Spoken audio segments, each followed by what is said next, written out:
I got up? About 10. So join me for Lee Anderson's Real World every Friday at 7 p.m. only on GB News. The People's Channel, Britain's news channel.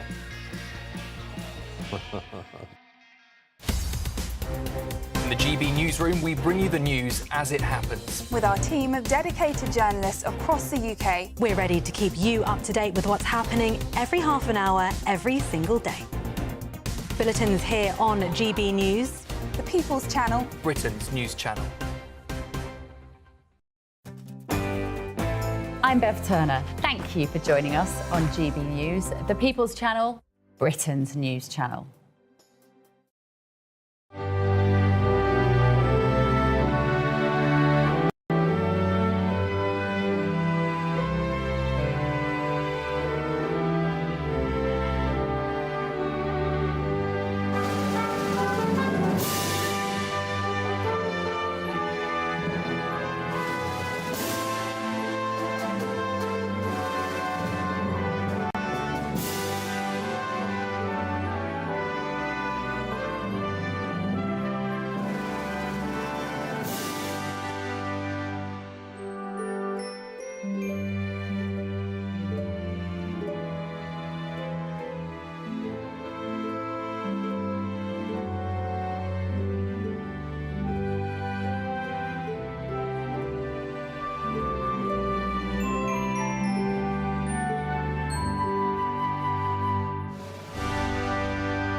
Good morning. The government unveils a new fast-track asylum system. With plans to clear the years-long backlog of appeals launched by failed migrants. But will it lead to more deportations, or could speeding up the system encourage more illegal migrants across the Channel?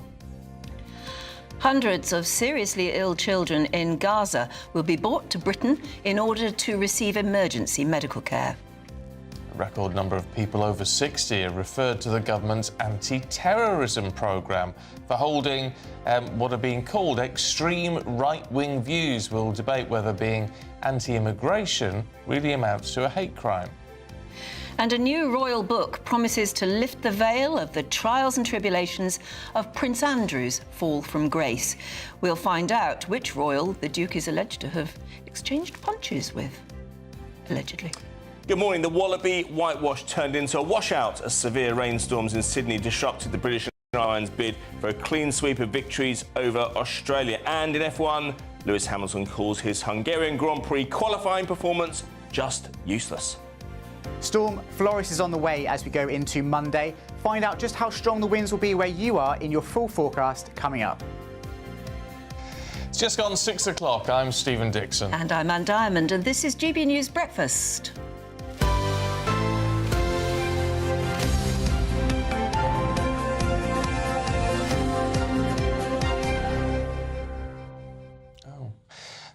If you left your bit of paper out there. I found a little piece of a really interesting story in the Mail, and I tore it out of the paper, so it won't be in this one, I don't think. No. And I've left it outside. Oh, well, in that case, Yeah, I can fill you in with this fabulous news that apparently, because we've had a bit of warmer weather lately, apparently there are people are getting more complaints from their neighbours because more and more Brits are sunbathing nude in their garden. Can you imagine? Well, in your own garden, you should be able to, I suppose, but it depends on your garden. If you're overlooked. Yes. You need a high fence, I think. Yeah. That's what I find. If you're overlooked, should the neighbours be looking? Well, I know. It You've got to be reasonable as a neighbour, haven't you? You've got to think about the people next door, I think. You have, but I just think it's I mean, I think it's sort of great yet shocking all at the same time. I don't know what to make of it all. I really don't. The other thing I saw... I mean, you quite like the idea of nude beaches and things like that, though, don't you? Being at one with nature. No, I wouldn't do it myself. I thought you had done it yourself. No. No, I haven't, and I don't think I ever would. However, I think we should be less prudish about it, because bodies are bodies, and I don't think we should be so prudish about it. Some people are the opposite of prudish. I mean, they'll show off whatever lumps and bumps and fat and great globules of this and that. I mean, they'll show it off. Well... You know. I know. It's theirs. I mean, I'm just not prudish about it. I tell you what else I saw in the paper this morning. It was in the Sun on Sunday, which I just thought was the weirdest thing. I don't know what these people think when they're writing a column sometimes, because it's a story about the Black Country. Wolverhampton and stuff yeah, there. Wolverhampton, Birmingham, all Dudley. that. And they've got the highest number of people being admitted to hospital for sort of stress, right? And then for some reason they've highlighted the story with a picture of Noddy Holder. Who hasn't been admitted to hospital for stress? But because he's originally from the Black Country. He's the ultimate Black Country. I mean, he doesn't live there. No, not Cheshire anymore. Yeah, he lives up in the northwest now. But they've just got a picture of Noddy Holder on the top of it. It's just the weirdest thing ever. Well, that's what they just feel they have to do, isn't it? Talk about bang on a clickbait, picture. as it Yes, were. exactly. Bang on a picture of who's a celebrity from Sam Allardyce, Dudley. Yeah. Not a lot of people know that. No. Yeah, Very anyway, proud of it, he is too. There Orange you chips go. he talks about. he talks about what? Orange chips. Apparently that's a Black Country delicacy. Orange chips. Orange chips, So it's yeah. just like chips, but Yeah. with a lot of colouring in them. I don't know what it would be. Maybe someone can tell us. I don't know. There you go, there you go. Right, if you look at our main news this morning, and anyone advertising... Advertising, I can't get Well, this. they do, though, don't they? Advertising channel crossings. or, being able to get fake documents on social media could now face up to 5 years in prison under new laws. That's obviously advertising channel crossings for illegal migrants. But channel, I mean, because but there in are this country- perfectly legitimate companies that offer ferry crossings. Yes, but they'd also have to be doing it from the UK. Oh, well, Wouldn't they? Presumably, yes. Which- But are they doing that? I don't know. They're saying that assisting illegal immigration is already a crime, so why announce something new? Around 80% of small boat migrants admit to using social media to contact people smugglers, something that GB News has previously exposed. The Home Secretary is also pledging a new fast-track route for asylum decisions. Well, good. That's in a bid to tackle record small boat arrivals, which have now surpassed 25,000 this year alone, and of course has sparked further unrest right around the country. Let's get the view of political commentator Aman Bogal, who will no doubt not hold back on this one. Good to see you, Aman, as always. Good to see you. Look, on this social media thing, I mean, it's all right, it sounds good to an extent, but it's saying we're going to further criminalise something which is already a criminal offence. Well, indeed, I think I would argue that this is yet more Labour hogwash in the sense that we keep getting these shock and awe tactics being deployed, being announced, but nothing ever changes because we've had more than 25,000 illegal dinghywalas cross the channel in this year alone. We had a record day last week, 900 came in. And of course, every single one of them costs the taxpayer £41,000 a year. Now, it might sound good. Are we going to fast track this through and we're going to get rid of the backlog and all the rest of it? But fast track to what? Fast track to... But it's got to be fast-tracked to deportation, hasn't it? Well, indeed. And Well, you think that, but does Yvette Cooper think that? Well, that's the crux of it. And if we look at the Labour government's figures on deportations, now Starmer keeps on tweeting this figure of 30,000 people being removed from the UK, but the vast majority of them, about 25,000, are voluntary repatriations. So people who are being paid £3,000 each to voluntarily go to their origin countries. So is this all smoke and mirrors? You see, we tend, in the news business, we've sort of noticed that somebody in government, and it's very often Yvette Cooper, on a Sunday morning announces things and then won't come on to actually talk about them, but she announces things that sound good, but actually change nothing. I mean, to say that we are now going to outlaw the business of advertising illegal crossings, we already have the power to prosecute them. Indeed. If we can actually get our hands on them. And other things that won't change anything. They just sound like new laws that aren't very impressive. Well, I mean, I think most people out there in the country right now and probably think that this is just New Labour 2.0, you know, more spin, more PR. I mean, I would say that this government is the government of PR and paper clips. They've got thousands of people literally shuffling papers around. They've hired more civil servants when the civil service bill is at its highest. But what is being achieved? They've tried to silence Robert Jenrick, who had serious concerns about Islamic terrorists crossing the channel as on dinghies. They've, of course, the government has been silencing ordinary Britons on social media, trying to suppress free speech concerns.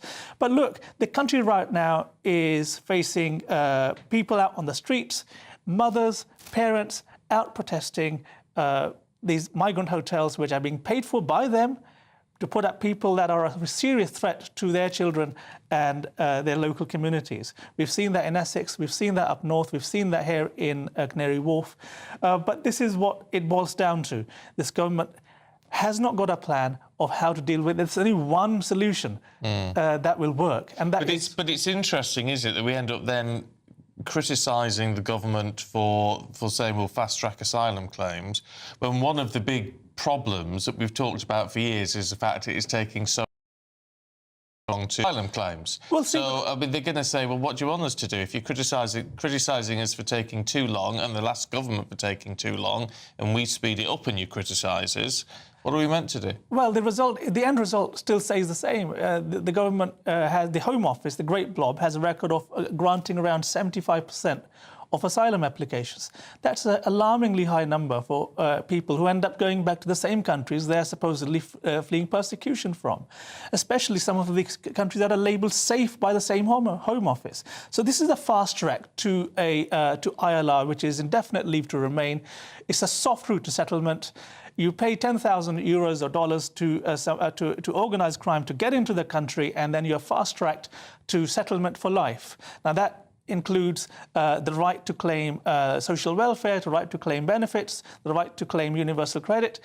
And, of course, if you look at the news coming out of Scotland last week, 1 in 4 of every single Eritrean and Somali migrant is actually in prison. So what, in terms of the genuine refugees, these are not people that are genuine asylum seekers.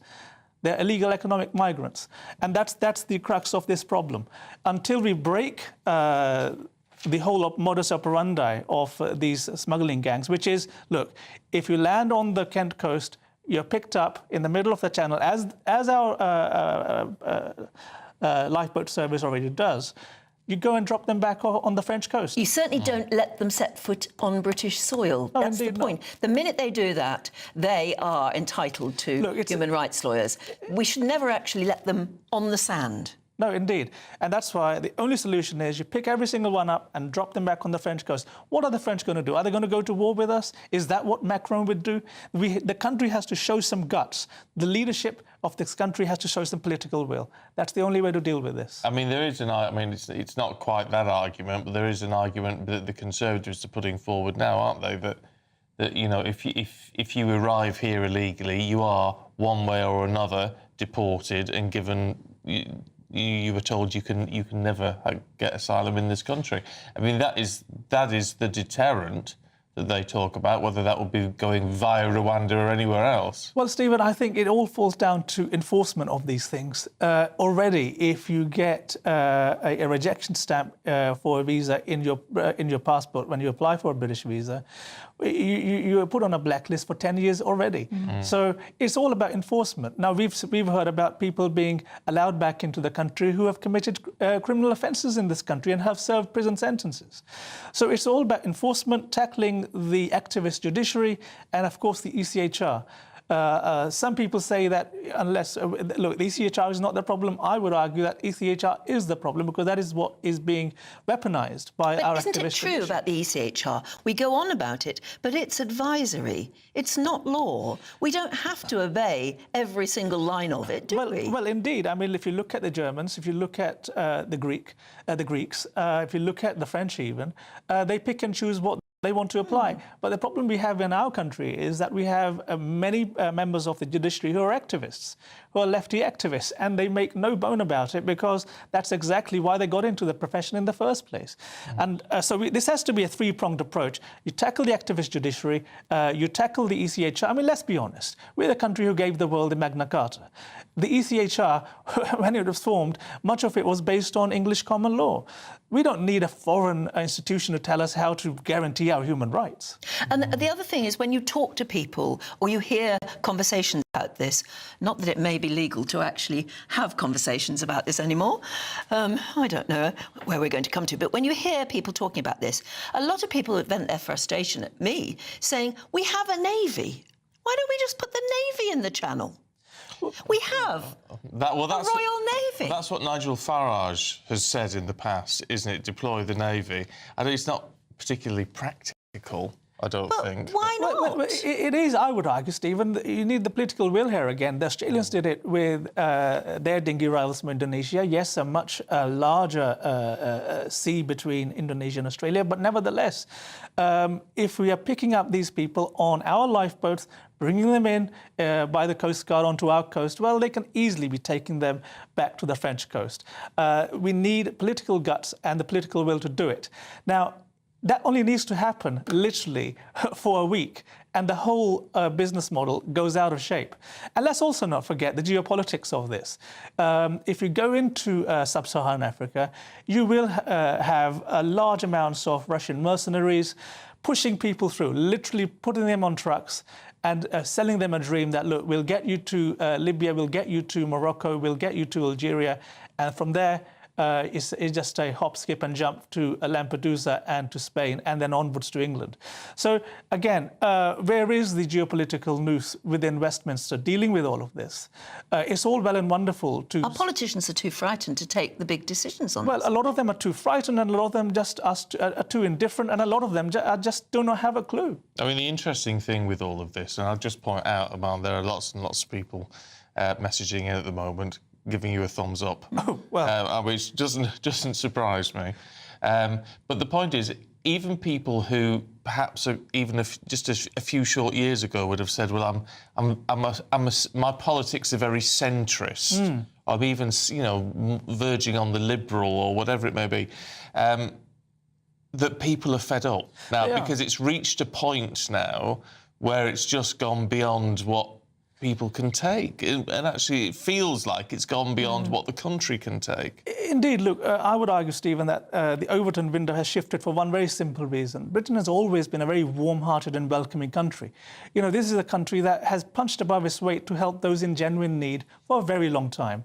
We've had the second biggest aid budget in the world. I disagree with that sometimes, depending on where it's going, but ultimately, the British people are those who want to help those in genuine need. And that's been the driving force of why we have been so welcoming to genuine refugees. Look at, this is the same country that stepped up to welcome the Ugandan Indians in the 70s. And even after that, for years.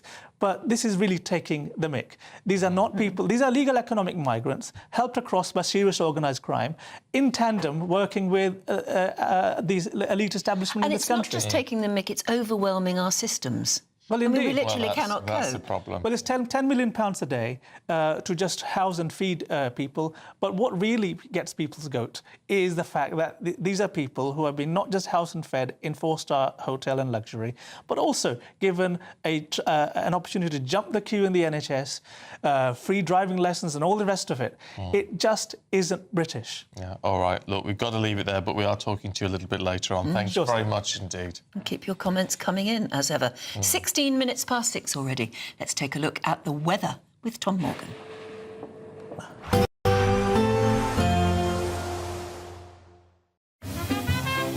Heavy showers first thing will be followed by a warm, cosy day. Boxed Boilers, sponsors of weather on GB News. Good morning and welcome to your latest GB News weather forecast from the Met Office. So Storm Floris is on the way for tomorrow, and that's going to bring some damaging winds to parts of the UK, especially in the north. And it is a fairly changeable day out there today as well. So a bit of a bright start across the far southeast. Do make the most of any morning sunshine because it won't last here. We have got some cloud and outbreaks of rain elsewhere across the UK, spreading its way Slow southeastwards, still a few heavier bursts around across England and Wales this afternoon, but much of that rain petering out. And much brighter skies following to many parts of Scotland, Northern Ireland and Northern England, so some sunny spells here and just the odd shower. Temperatures around average, but a pretty humid feel in the south, and that's all courtesy of that lingering front, so some outbreaks of rain and drizzle through this evening. Still relatively misty around some coasts of Devon and Cornwall and over the high ground as well, but any of the heavier rain should generally have died away by this point. Much brighter further north, so some evening sunshine for North Wales, Northern England, Northern Ireland and Scotland, and just one or two isolated showers here and there, but many places will have a dry end to the day. Just the odd heavier shower perhaps for North East Scotland and maybe North East England, with a small chance of a late afternoon thunderstorm. But a dry interlude for many through this evening and overnight. It's not going to last very long though, particularly for Northern Ireland. Here comes the wet weather associated with Storm Floris, so turning into a wet and windy night here. And for some other northwestern parts of the UK as well, we will see some rain by the morning. But a very mild and increasingly humid night out towards the west. Temperatures 16-17 degrees to begin the day for some of us. But it's those winds that we're most concerned about on Monday. So Storm Floris really intensifying, bringing some heavy rain but damaging gusts of wind across parts of Scotland in particular, but also Northern Ireland and Northern England. I think we'll probably see some power interruptions and some travel disruption across more northern parts of the UK on Monday, and a warning is in place, but also unseasonably windy in the south as well, with some rain arriving later in the day. There will be a light breeze in the morning, leading to a warm front. Boxed heat pumps, sponsors of weather on GB News.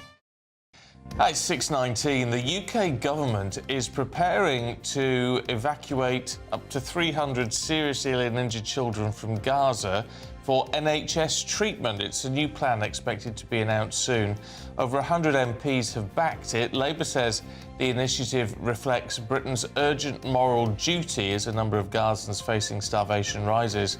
It comes after Hamas said it won't give up power without, well, and more importantly, its weapons, without the creation of a fully sovereign Palestinian state. 15 people have been arrested following protests outside hotels that are housing asylum seekers across England.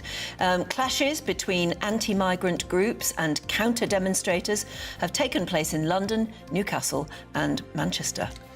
And the BBC has launched an investigation into claims that two Strictly Come Dancing stars used cocaine during production of the last series. They've not been named, but The Sun on Sunday says the drug use was widely discussed behind the scenes. The broadcaster says it has strict policies for handling serious complaints and has encouraged anyone with further concerns to come forward.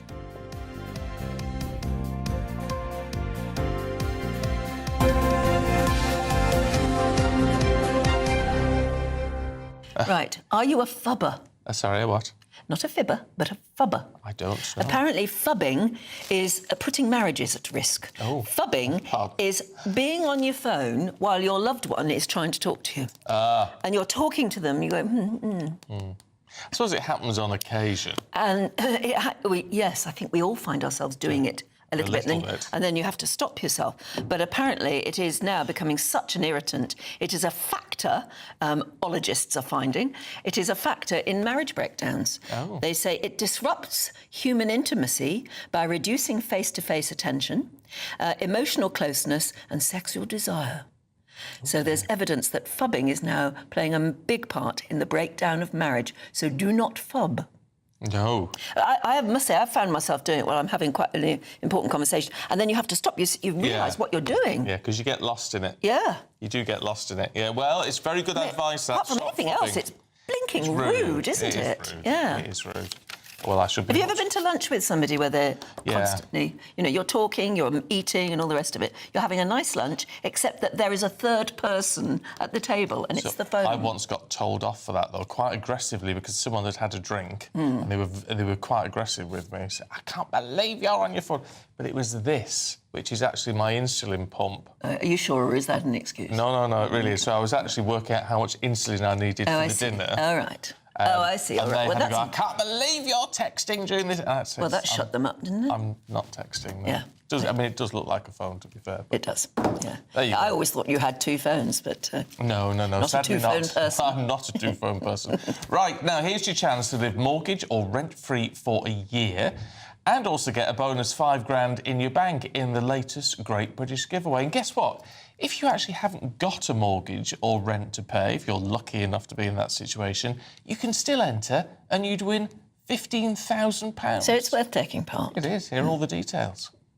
This is your chance to live mortgage or rent free for an entire year in the latest Great British Giveaway. That's right, we'll give you a cash lump sum that will cover 12 of your monthly mortgage or rent payments, up to an incredible £20,000. Plus, we'll add £5,000 on top of that for you to treat yourself. And if you don't have a mortgage or rent to pay, lucky you, we'll give you £15,000 in cash instead. You have to hurry though, as lines will close on the 29th of August. For a chance to win, text WIN to 63225. One entry costs £2.50 plus one standard network rate message. Or text BONUS to 63225. 5 entries cost £5 plus one standard network rate message. Go to gbnews.com/win. Entries start at £2.50. Call 0903 686 3232. Calls cost £2.50 plus your network access charge. Or post your name and number to GB15 PO Box 8690 Derby DE1 9TT. UK only. Entrance must be 18 or over. Lines close at 4 p.m. on the 29th of August. Please check the closing time if listening or watching on demand. Good luck.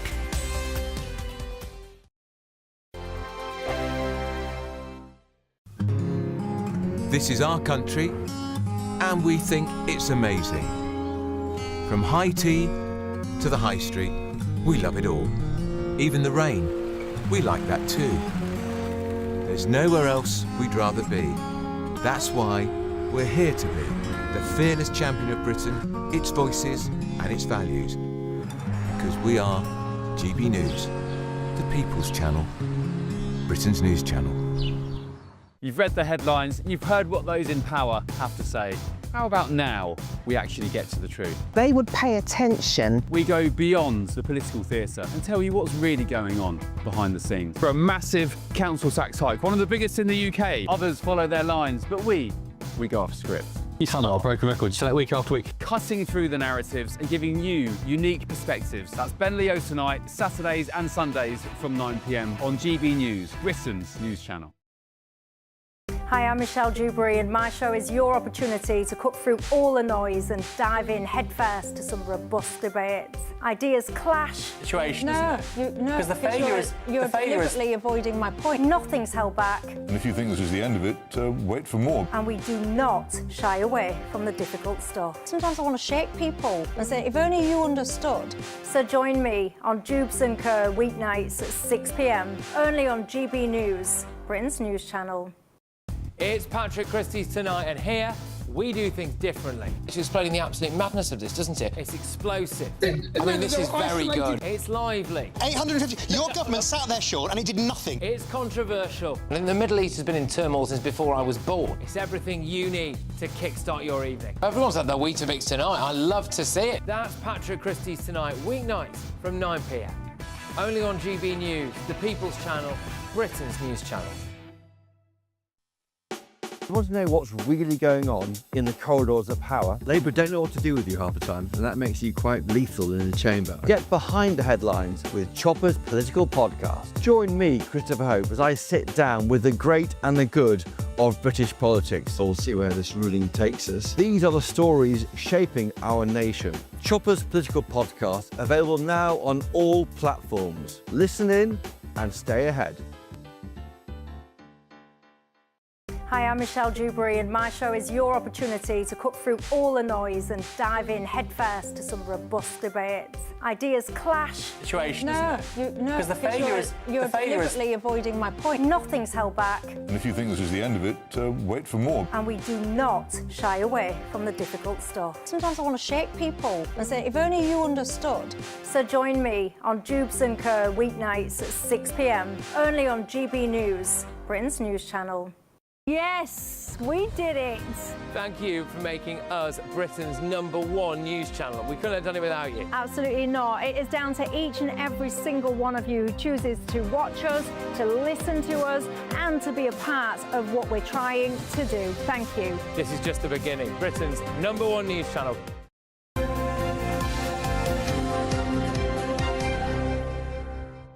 6:27 morning now. More than half of parents admit they want more support to help them cook healthy meals at home. Well, a new scheme in Yorkshire is addressing just that because it's teaching children about food and nutrition during the summer holidays. Our reporter Anna Riley has the story. Hello everybody and welcome to the Curious Kids Club. We're going to have an amazing session today, trying food, smelling food, tasting food and having a Curious Kids Club time. Helping primary school children learn about healthy food and nutrition. That's the mission of the Curious Kids Club here in Yorkshire.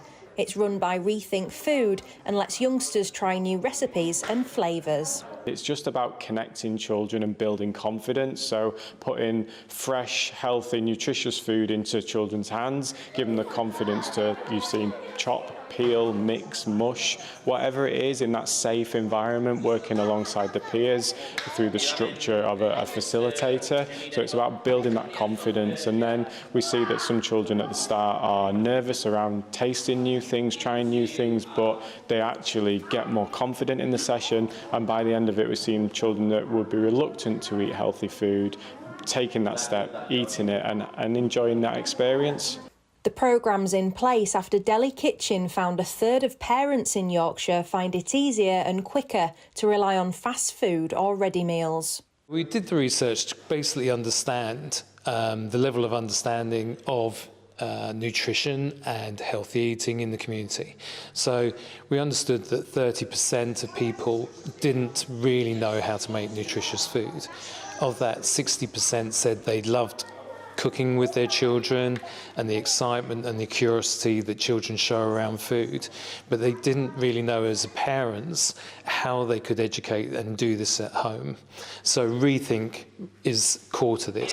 From rainbow wraps to Greek flatbreads, the little chefs here had fun chopping, mixing and tasting nutritious meals. We've learned how to make a rainbow wrap? Yeah, we made different sauces. We made like wraps and stuff, and it was really good, it was fun. I've learnt to try new things and to not be scared about trying things instead of and just try stuff even if I don't like it. If you don't eat healthy, then you're not like fit.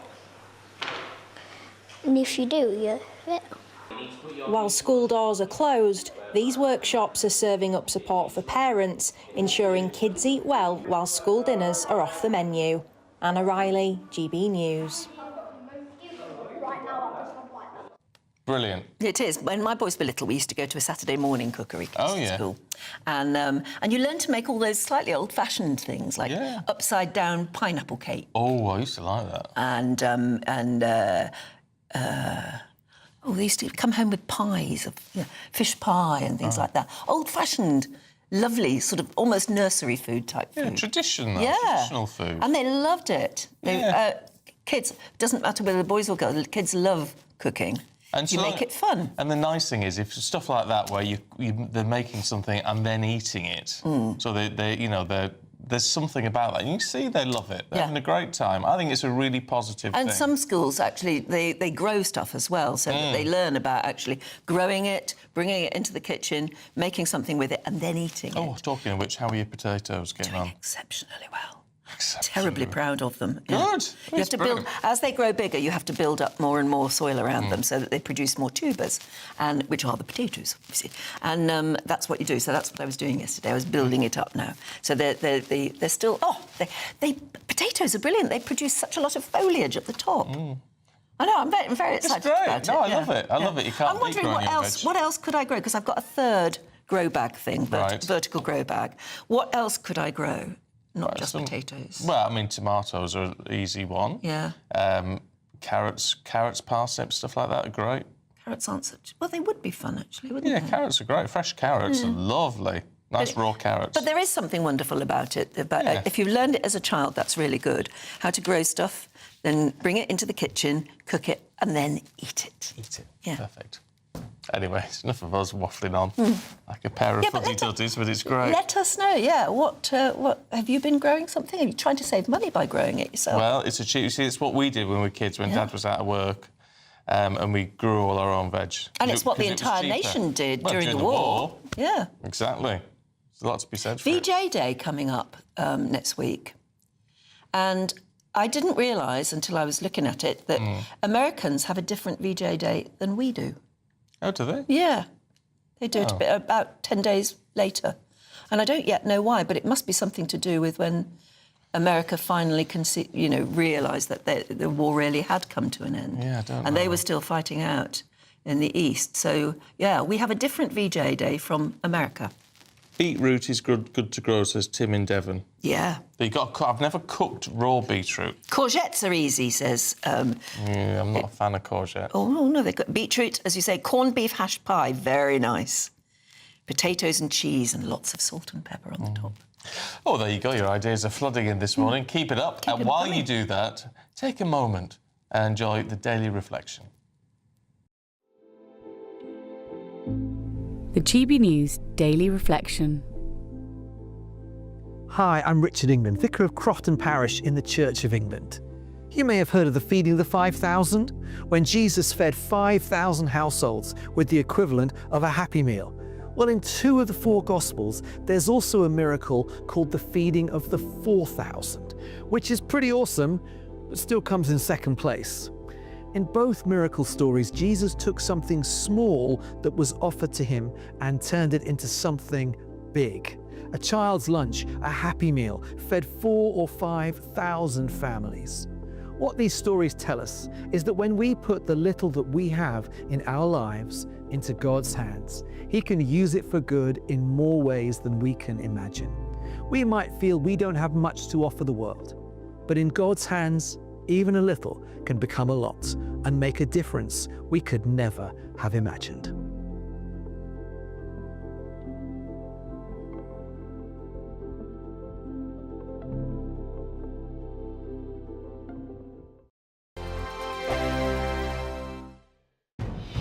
Good afternoon, Britain. Weekdays from midday. Dale, so what's all this about? You're involved in this scheme. The idea is that people who've got depression need to get out and about, and football's a good way to do it. Yeah, I mean, you summed it up really rather well there. Football is a place for communities. It's a place where you feel a part of something. I know this from my experience of football. I've been running Forest Green for about 15 years now. And chatting to our local GP, who happens to be also our MP, we just had the idea, why don't we offer football on prescription? Because it'd be a lovely thing to do. Football is a great place to come and meet other people and be a part of something. And it could really help people that are feeling isolated and lonely and you know, other aspects of mental health. So I'm really happy to be taking part in this, and if it works here in Stroud, then we're hoping we'll roll it out nationally, and maybe even the NHS will embrace it as a national programme. That would be great. This is football clubs that have signed up to voluntarily offer seats to be a part of this programme. Yeah, and right now it's one football club, Forest Green Rovers, but I hope that football clubs up and down the country and up and down the leagues of football as well, because it doesn't have to be a Premier Championship club. You know, there are lots of great leagues in our country and local clubs for people to go and take part with. So yeah, it's not being paid for by the NHS. It's being paid for currently by Forest Green Rovers. You're a businessman, though. Surely you must see some, some dollar signs on this one. Sell the tickets to the NHS. Well, I'm British, so I don't look at dollar signs. But look, I'm primarily an environmentalist, and what I care about is making our country a better place. I spend most of my time pursuing the green economy, but I believe in tax justice, social justice, that kind of stuff. Mental health is a crisis in our country, particularly for men. It's the biggest cause of suicide for the under 50s. Men are affected 3 times more than women. Men don't tend to talk to each other. They don't talk about their problems. And so this is not about money. GB News, the People's Channel. West Westminster, the ultimate clique. And you're fighting like rats in a sack. But here on the Camilla Tominey Show, we ask the questions the establishment media is too scared to ask. OK, let me ask you a straight question, because I know you're a straight-talking politician. Whether it's net zero, illegal immigration or law and order, nothing is off limits. You had the power then. Yeah, as I and say, now you've lost it. That's the Camilla Tominey Show, a politics show that's fearless. But no, let me finish my question if you don't mind, because it is my show. Sundays at 9:30, only on GB News, the People's Channel, Britain's news channel. Join me, Nana Akwe, for an informative, interactive news programme with a difference. It's fun. No, you didn't say that, Dave. I'm so surprised. I think there's an element of truth to that. Join me from 3 p.m. every weekend, only on GB News, Britain's news channel.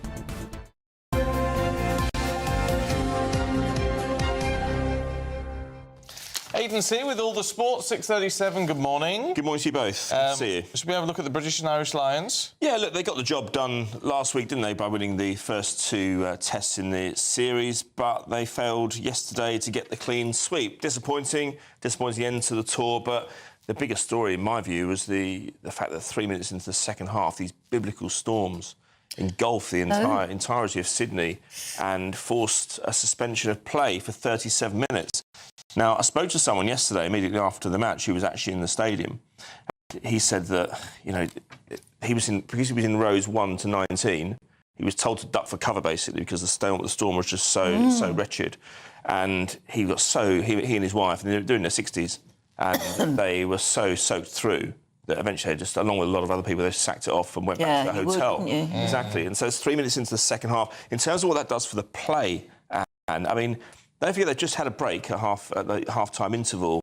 Then they're forced to not play again for they have this 3 minutes play, and then they're onto a 37-minute hiatus. They don't know how long it's going to be. It's a question of not seizing up. Your muscles literally going to stiffen up and make it really difficult for you to play. So we're in the dressing room doing various different things to keep their muscles nice and supple. They were on bikes, they were doing stretches, they were doing runs, they were doing shuttle runs, and they weren't able to go out on the pitch. And it affected the quality of the game. There's no question about that, because at half-time it was 8-0 to Australia. Australia had certainly were in the ascendancy. They have this guy called Will Skelton. If they'd had him earlier in the tournament, this guy's about 6'10", and he makes a big difference. If their scores without him, the Lions comfortably win, but when he plays, the points advantage goes. That one man makes a big difference. Not often in sport, but I think in this case it really does to them. Because you were saying yesterday that really they weren't playing their best team. No, well, they're not. We should have won, in other words, because they weren't. Yes, that's right. But then I'd question, you know, sometimes it's about appetite, isn't it? I wonder whether this is a gruelling tour. They've travelled. This is the Lions. They've travelled 25,000 miles on 12 different aircrafts. They've played 9 games, 8 wins, 1 defeat. You can't say it's been an unsuccessful tour, but I don't think you can call them legends. A, because they've failed to get the clean sweep for the first time since '74. And they weren't playing an elite-level Australia side. You know, look, you can only beat what's in front of you, of course, but to run out as a 22-12 defeat, I think was a disappointing way to enter the tour, but nobody can say it's been a letdown. No. Can I ask about Lewis Hamilton? Because he's been saying, a big headline saying, I'm useless, you need to get rid of me, replace me, I'm useless. Which is a very sad thing to hear anyone at his level say about themselves. Precisely. Well, look, I think it's about time we heard a bit of honesty from Lewis Hamilton, actually, because this move to Ferrari has not worked out for him. It's as simple as that. You know, he's now 40 years old. He moved to Ferrari. That's meant to be the elite team historically. They're the Man United of F1. If you look at Red Bull, they're more like the Manchester City. They're the new money, if you like, and there are other teams contending as well. I would imagine the other British contenders who have been getting pole positions, they've been right at the top of the leaderboard, of the standings. They're probably a bit annoyed that the highlight or the spotlight, if you like, just goes on this guy who, yes, he's a serial winner. I think he's won it a joint record 7 times the title. But he said yesterday, and I've got the quote here, he was asked about his performance. He finished 12th in qualifying, which means he's right down, low down the grid today. It's going to be very difficult for him to make any inroads into the leaders at the Hungarian Grand Prix. But he said, I'm just useless. He said, I drove terribly. It is what it is. It's nothing to do with the car. That's crucial because he always blames the car. Exactly. Yeah, and blaming himself. And it's difficult. It was difficult for him to argue anything else because his teammate, using the same car, Charles Leclerc, he finished on pole. So, yeah. So, you know, it's extremely difficult because, you know, I just But it's don't know terrible when you turn to the back page there, which I hardly ever look at the back pages. Yeah. But it's again, that's that big headline, I'm useless. Yeah. And he looked really upset. He's not been the same since 2021, since he lost that titanic battle against Max Verstappen. And you have to consider his age. He may not look 40, but he is 40. And there are other contenders who have kind of stolen a march on him over the recent So years. what should he do, retire? I would like to think. Yeah. I would like to think. Sometimes we've seen it in other sports where the top contenders, the elite level performers, do well for a certain period of time. They have a lull towards the end, but they eventually just push it to get one more title out of them. I'm hoping he can do that. It's not going to be this year. Who knows next? But the pressure's going to come off him, that's for sure. All right, Aidan. Thank you very much. See you later. And still to come, Christophe Rouvas and Emma Wolf are running through the papers for us. There they are, doing their homework. But first of all, if you're in search of some holiday sun, who isn't at the moment, here is the forecast for some of the top European destinations. Ready to soak up that holiday sunshine? Won't we need some cover? No worries. All sorted. All Clear Travel Insurance sponsors GB News Travel Destinations Forecast. Hello. The heat is building across Portugal and Spain over the next few days. It's not as hot as it has been across the Eastern Med, and here it's a bit more changeable. We have got some fairly intense thundery downpours across parts of Italy and the Balkans, northern parts of Greece too. Elsewhere across Italy, Spain and Portugal, plenty of hot sunshine though, just a bit more in the way of cloud affecting Madeira and the Canary Islands, but generally dry and fine here. Lots of hot sunshine on the way through the next few days too, and temperatures in the 30s. All Clear Travel Insurance sponsors GB News Travel Destinations Forecast. Welcome back to Britain's Newsroom with Andrew and Beth. Hello everyone, Patrick Christie's here. I'm Michelle Dewberry. Britain's News Channel. Access the stories that matter to you. Take the GB News family with you on any device. And as long as you have an internet connection, tune in to GB News anywhere on the planet or beyond. GB News, the People's Channel, Britain's news channel. At GB News, we love to hear from you, our loyal community. So drop us a line at gbnews.com/yoursay. There you can talk to each other and also to the presenters live on air. gbnews.com/yoursay, because GB News is your channel, Britain's news channel. Hi, I'm Michelle Dewberry, and my show is your opportunity to cut through all the noise and dive in headfirst to some robust debates. Ideas clash. Situation, No, isn't it? no, Because the failure is... You're deliberately avoiding my point. Nothing's held back, And if you think this is the end of it, wait for more. and we do not shy away from the difficult stuff. Sometimes I want to shake people and say, if only you understood. So join me on Jubes & Co. weeknights at 6 p.m, only on GB News, Britain's news channel. Join me, Nana Akwe, for an informative, interactive news programme with a difference. It's fun. No, he didn't say that, Dave. I'm so surprised. I think there's an element of truth to that. Join me from 3 p.m. every weekend, only on GB News, Britain's news channel.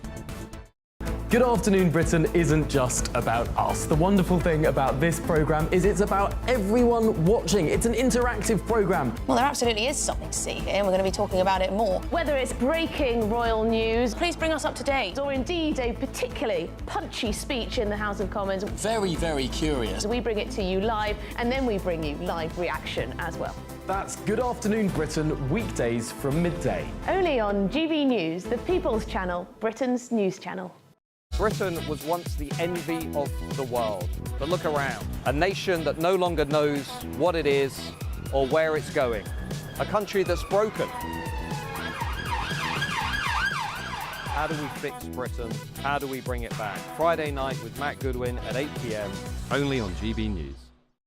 It's Patrick Christie's Tonight, and here we do things differently. It's explaining the absolute madness of this, doesn't it? It's explosive. I mean, this is very good. It's lively. 850. Your government sat there, Sean, and it did nothing. It's controversial. And the Middle East has been in turmoil since before I was born. It's everything you need to kickstart your evening. Everyone's had their Weetabix tonight. I love to see it. That's Patrick Christie's Tonight, weeknights from 9 p.m.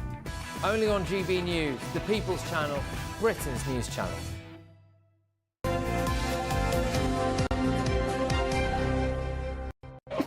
Time to go through some of the papers this morning with Emma Wolfe and Christo Foufas. Good morning to you both. Should we start with something that isn't a newspaper Yes, story? I think we should. Because it's something the about Americans have been, cryptocurrency. the Americans have been making fun of us. Yeah, should we have a look, see what it's all about? We ain't got no troubles, no reason to complain. 'Cause here in great old Britain, we just love it when it rains. Morning. We're cosy here at home, even though it's not our own. But wait a few more years and who can say? Everything is just fine. Everything is grand. Your life can get no better when you're living by the letter in this pleasant land. Oh, dear. Oh. Well.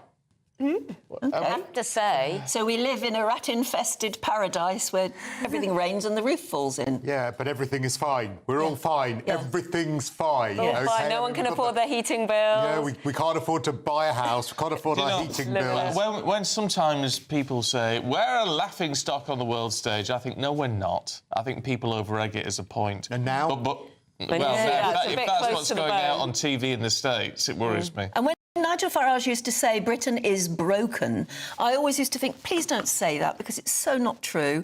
And actually, I sort of changed my mind in the last couple of months. But it is. I mean, I think that there is something that has shifted in the more recently in the last year, but I think in the last couple of years where, and I say this a lot, but the social contract seems to be broken, where people just, there seems to be more litter, there seems to be more rubbish, there's less hope for the future. And actually, if we can, I don't know whether we can go straight in, but it's quite interesting that Kemi Badenoch, that's your story, but that she's talking about that, isn't she, Em? She's written in the Telegraph. What's she saying? Well, I mean, how do you solve a problem like the Tory party? Basically, Kemi Badenoch has been desperate to get herself onto the front page, and she's doing a good job. She's been writing pieces for the Telegraph and the Times and whatever. But she's trying to get some kind of headlines again. She's bringing up the human lettuce, Liz Truss. You always get a headline with that, don't you? She says that Keir Starmer and Rachel Reeves haven't learnt the lessons of the mini-budget in 2022. She says the Prime Minister is taking the country to the brink, pushing Britain into a debt spiral. Borrowing more and more, they're unable and unwilling to make spending cuts needed to balance the books.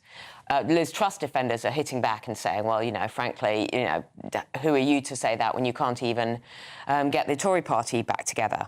But, I mean, yes, we know that we're in an absolute economic mess. We are in a sort of debt spiral. And as for broken Britain, I think for me the difference is it's not just waking up last week and once again all our airports are pretty much shut down, that kind of thing. Knowing that if you try and get a train, if you try and get a bus, if you try and do anything in this country, if you try and ring up your gas supplier and pay a bill or anything, you will end up in some kind of endless, online waiting queue. Everything is impossibly kind of complicated and dysfunctional. I think more than that, it's what people are saying. It's what generally we are all hearing across the UK, which is that people feel a bit hopeless. People feel the government haven't got their back. People feel that the social contract is broken, and that life is unfair. We need to remember this is a great country. It is. Filled with great people. But look at what's the people are. I mean, that is the thing. We need to hold our heads up high, don't we, and just say, look, if we're not happy, we can change things. And I think that's a really fair point, in as much as I think that we have to separate the politicians that are moronic, who rule over us, that don't seem to do a particularly good job, and all of us that just keep calm and carry on. Just what's interesting about this is that I mean, firstly, Kemi Badenoch will be thrilled that at last, I mean, she's saying something and people are hopefully listening. I mean, she is turning her attention, as you say, Emma, to Liz Truss, and that she did not learn the lessons of the mini-budget, which was when Conservative MPs failed to back tax cuts, fracking and welfare restraint they get booted out of office.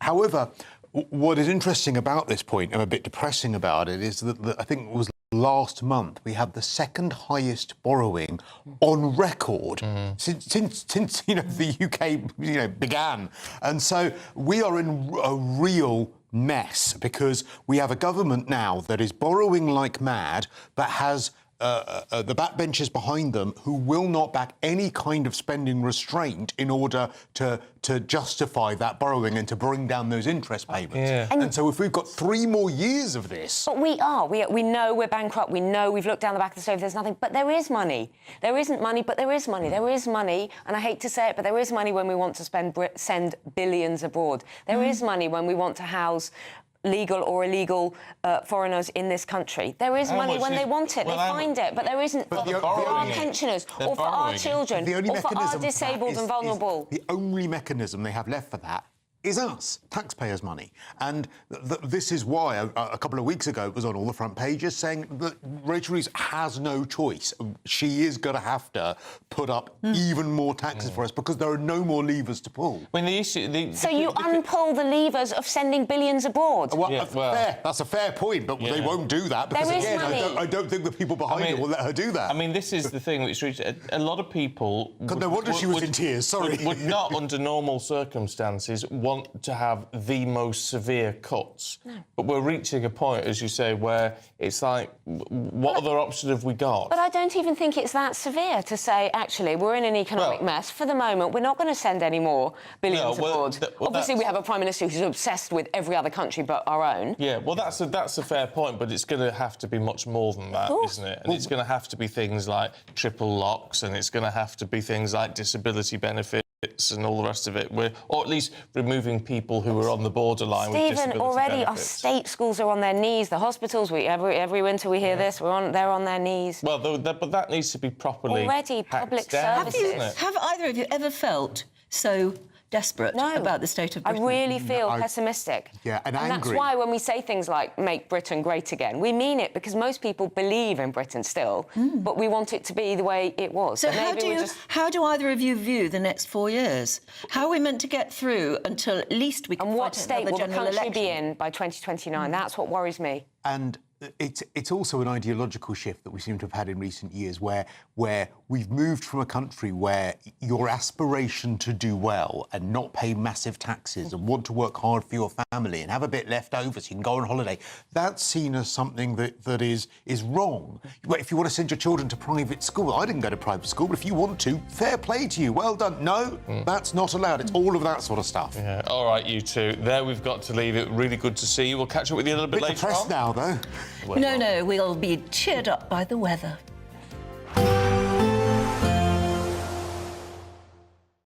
Expect a warm front, moving from the kitchen right through to the rest of the house. Boxed Boilers, sponsors of weather on GB News. Good morning and welcome to your latest GB News weather forecast from the Met Office. So Storm Floris is on the way for tomorrow, and that's going to bring some damaging winds to parts of the UK, especially in the north.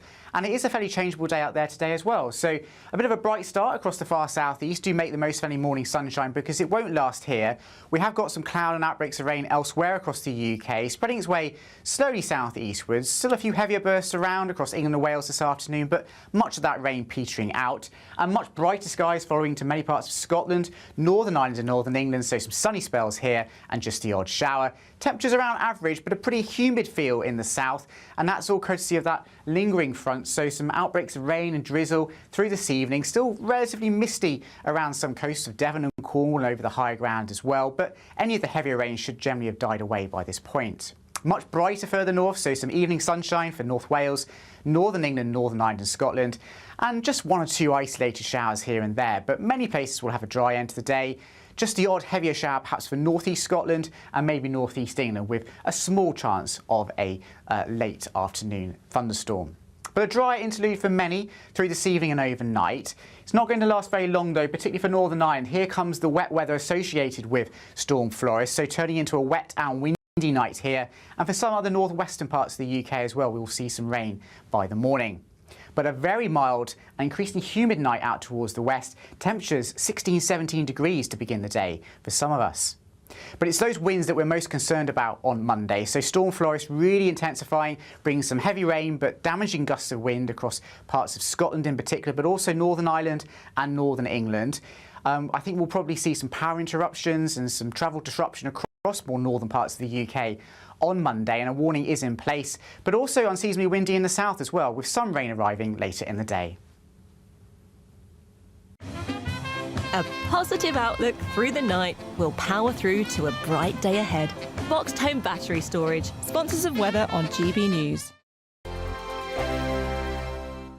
This is your chance to live mortgage or rent-free for an entire year. We'll give you a cash lump sum that will cover 12 of your monthly mortgage or rent payments, up to an incredible £20,000. Plus, we'll add £5,000 on top of that for you to treat yourself. You have to hurry though, as lines will close on the 29th of August. For a chance to win, text WIN to 63225. One entry costs £2.50 plus one standard network rate message, or text BONUS to 63225. 5 entries cost £5 plus one standard network rate message. Go to gbnews.com/win. Entries start at £2.50. Call 0903 686 3232. Calls cost £2.50 plus your network access charge. Or post your name and number to GB15 PO Box 8690 Derby DE1 9TT.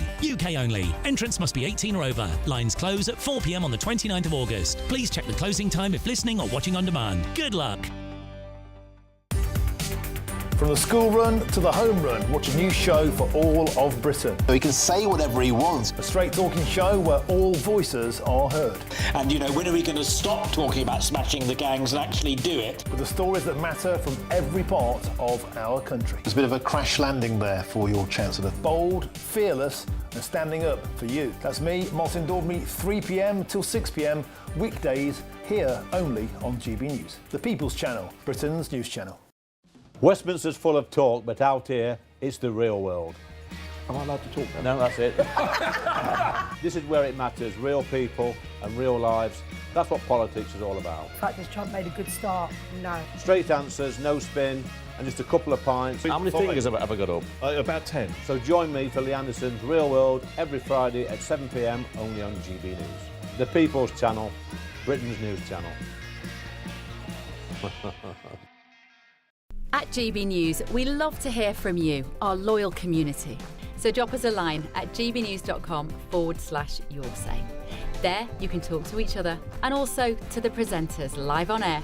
gbnews.com/yoursay, because GB News is your channel, Britain's news channel. Join me, Nana Akwe, for an informative, interactive news programme with a difference. It's fun. No, he didn't say that, Dave. I'm so surprised. I think there's an element of truth to that. Join me from 3 p.m. every weekend, only on GB News, Britain's news channel. In the GB Newsroom, we bring you the news as it happens. With our team of dedicated journalists across the UK, we're ready to keep you up to date with what's happening every half an hour, every single day. Bulletins here on GB News, the People's Channel, Britain's news channel.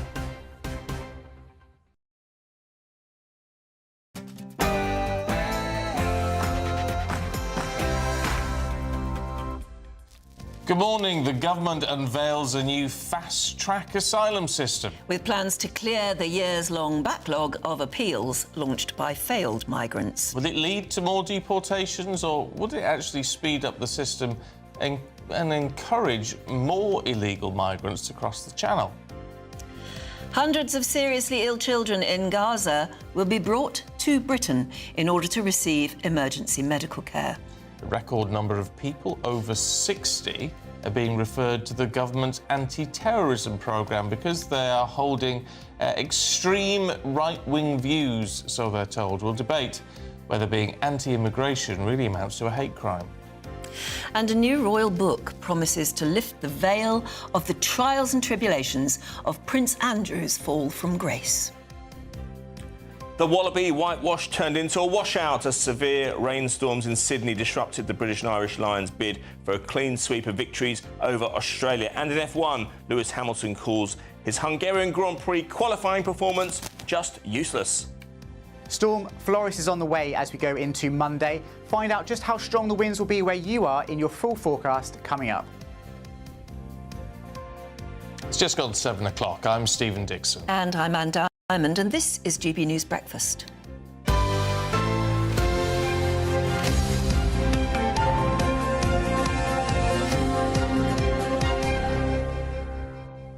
Lucy Connolly is going to be allowed out of jail early, under the early release scheme, which I think a lot of people will be very relieved to hear about. She is the 41-year-old mother, of course, who...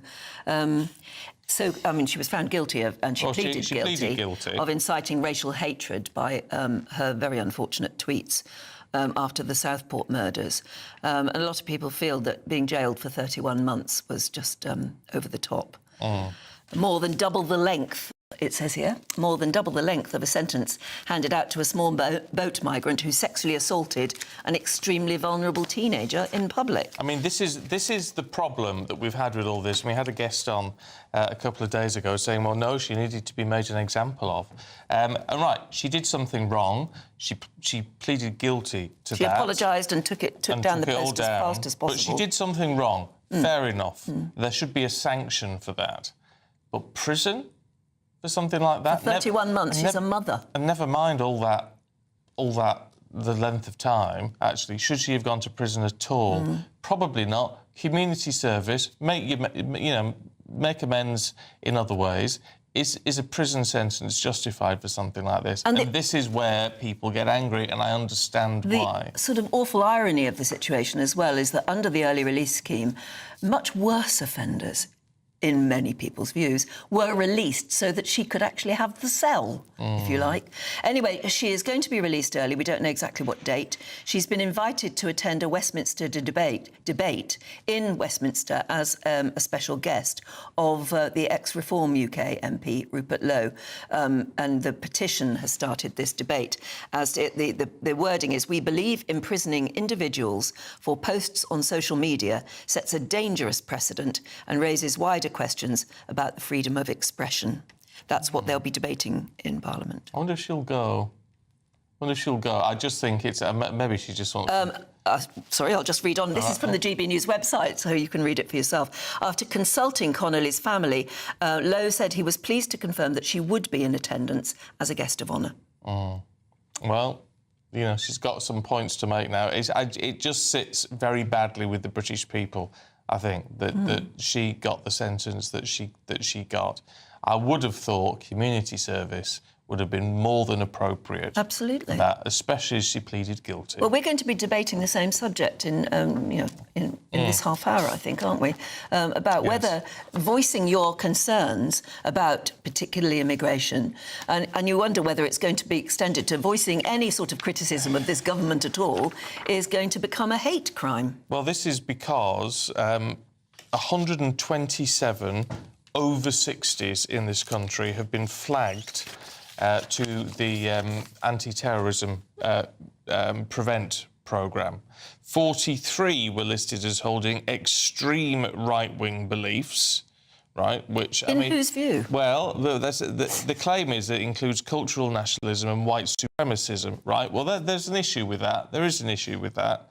However, if 43 of them did that, what about the other 80-odd?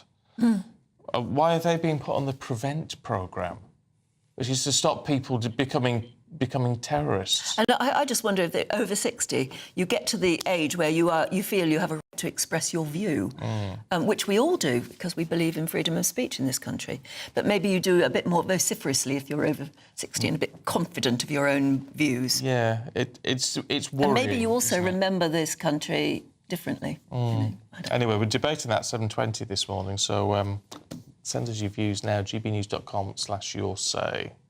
OK, to our main news now this morning. Anyone advertising channel crossings, boat people, illegal channel crossings, if you like, or advertising fake documents on social media, apparently will face up to 5 years in prison under new laws. Now, while assisting illegal immigration is actually already a crime, About 80% of small boat migrants admit to using social media to contact people smugglers, something GB News has previously exposed. Well, the Home Secretary, Yvette Cooper, is also pledging a new fast-track route for asylum decisions. That's in a bid to tackle record small boat arrivals, which have now surpassed 25,000 this year alone, and, as we know, has sparked some unrest around the country.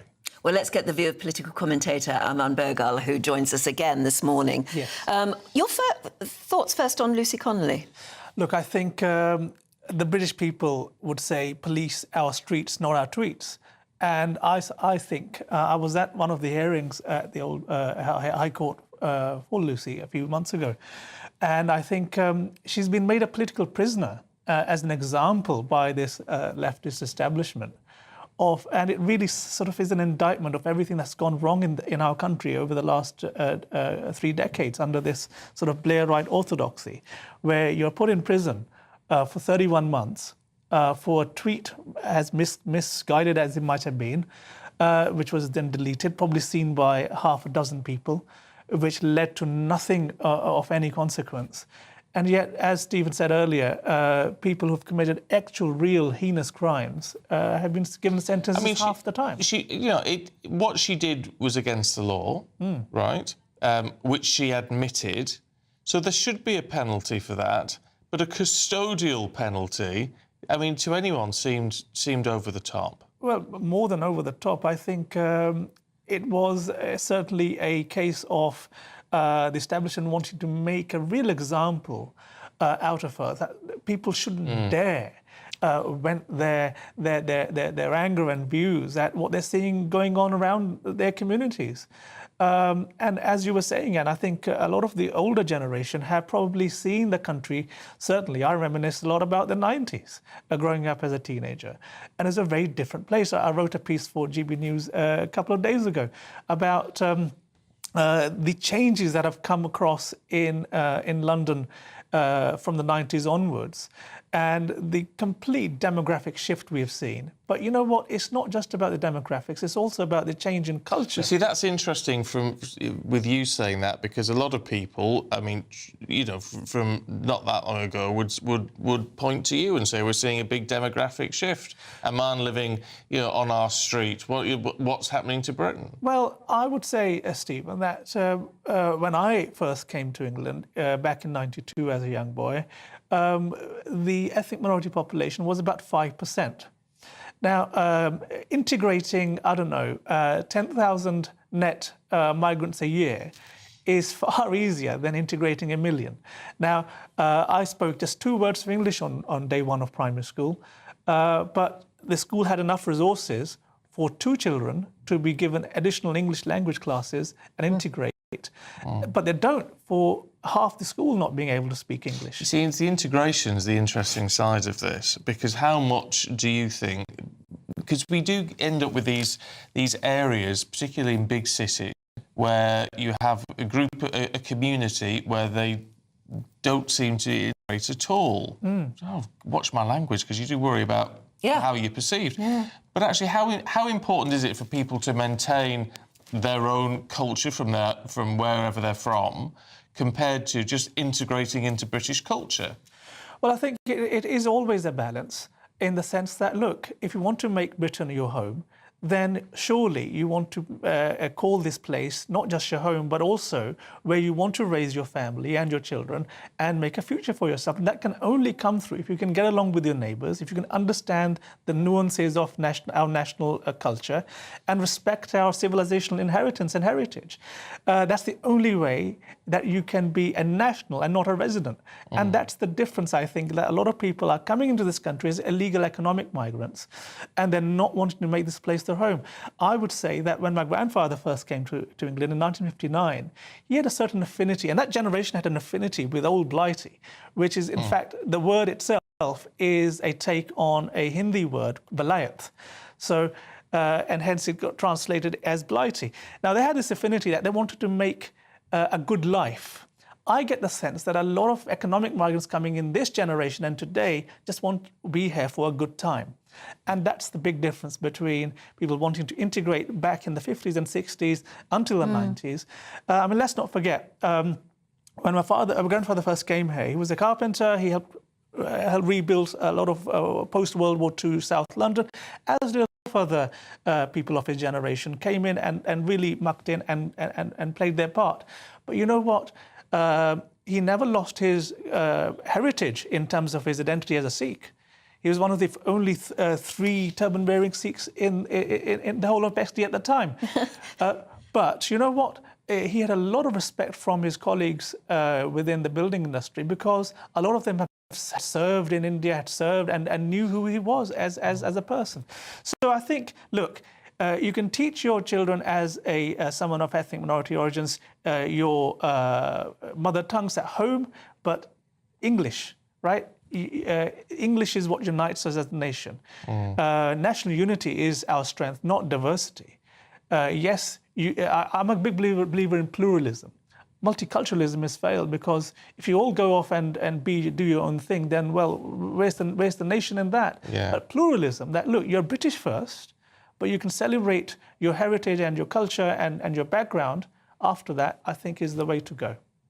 Yeah, a lot of people are in touch saying that it's interesting about the over 60s, that a lot of people saying over 60s speak their thoughts because they feel a confidence, but also they remember a time when they feel Britain was better. And so they feel able to speak out. They feel it's important to speak out. Indeed. So now they're in trouble, or they could be, potentially. Yeah. Well, who could forget old Nana from Little Britain, who always spoke her mind.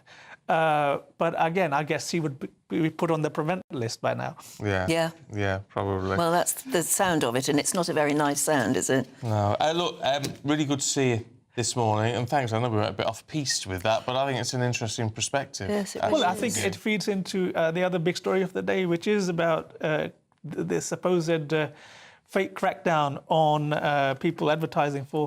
Well, just briefly on that, my concern with that is, it's something which is illegal in the first place, but also how many people who are organising crossings are actually UK-based. Well, because if the minute you're out of the United Kingdom, we've got no jurisdiction on them, whatever they're tweeting. Well, that's the thing. I think what sums it up, Stephen, is we saw those visuals of those illegal migrants in that hotel yesterday in Canary Wharf laughing at the taxpayers who are paying for their hotels.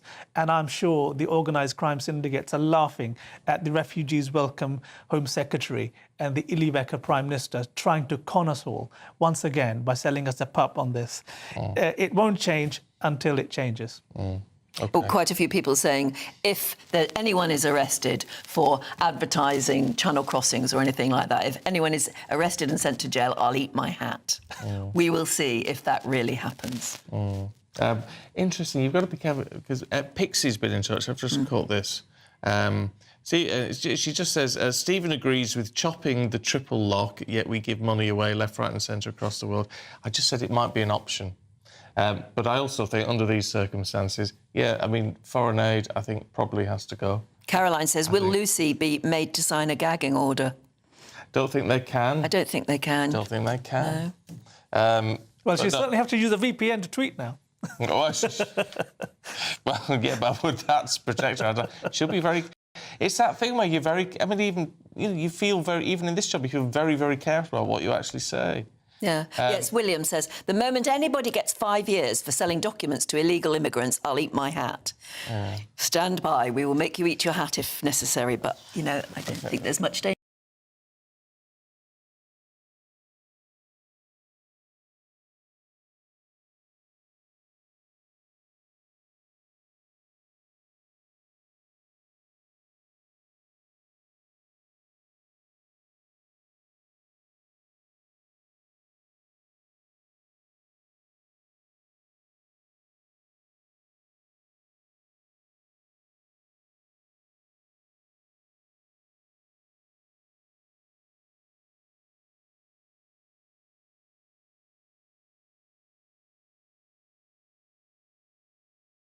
West, the ultimate clique. And you're fighting like rats in a sack. But here on the Camilla Tominey Show, we ask the questions the establishment media is too scared to ask. OK, let me ask you a straight question, because I know you're a straight-talking politician. Whether it's net zero, illegal immigration or law and order, nothing is off limits. You have the power then.